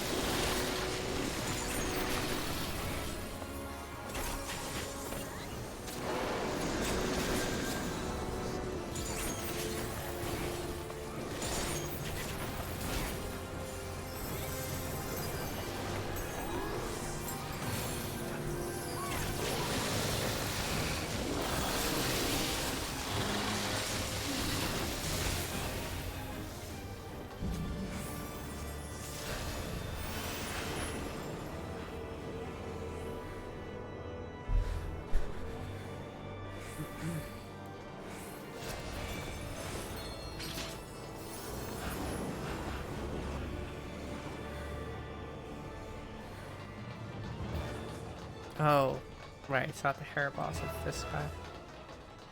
Thing. Whatever this thing is. Thing that splits into three. God.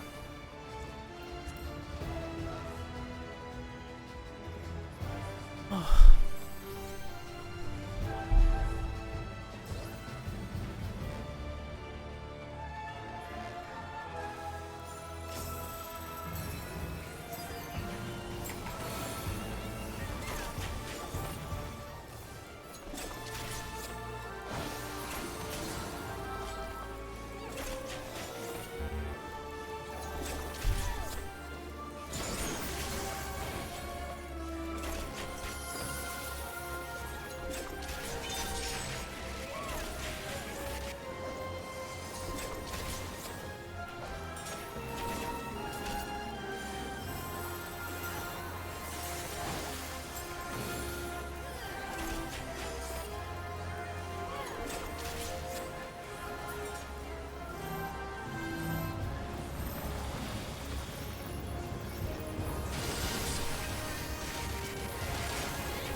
So where's the mission?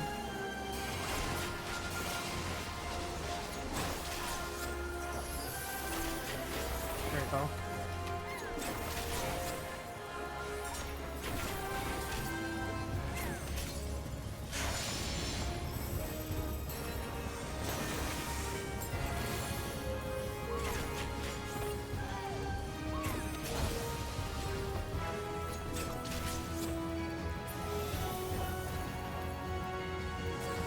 Wow. Wait, that's so we're gonna get split twice.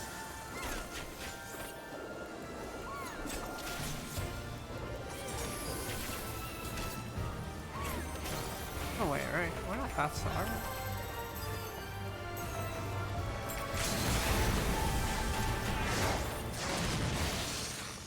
We are that slow. That's crazy.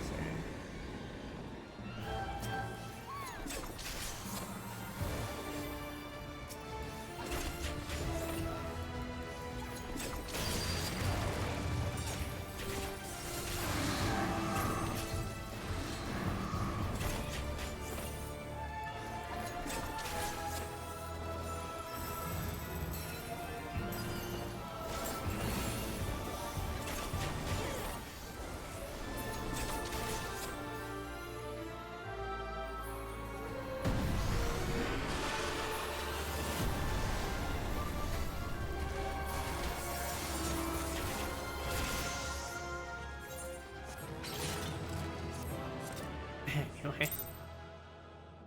Okay. We'll continue on with the physical ranged job quest next time. Almost done with it. But yeah. Anywho. That's it for me today. Thanks for watching and thanks for sticking around. Have a good nice day or night, wherever you are. Thanks for watching. Bye bye.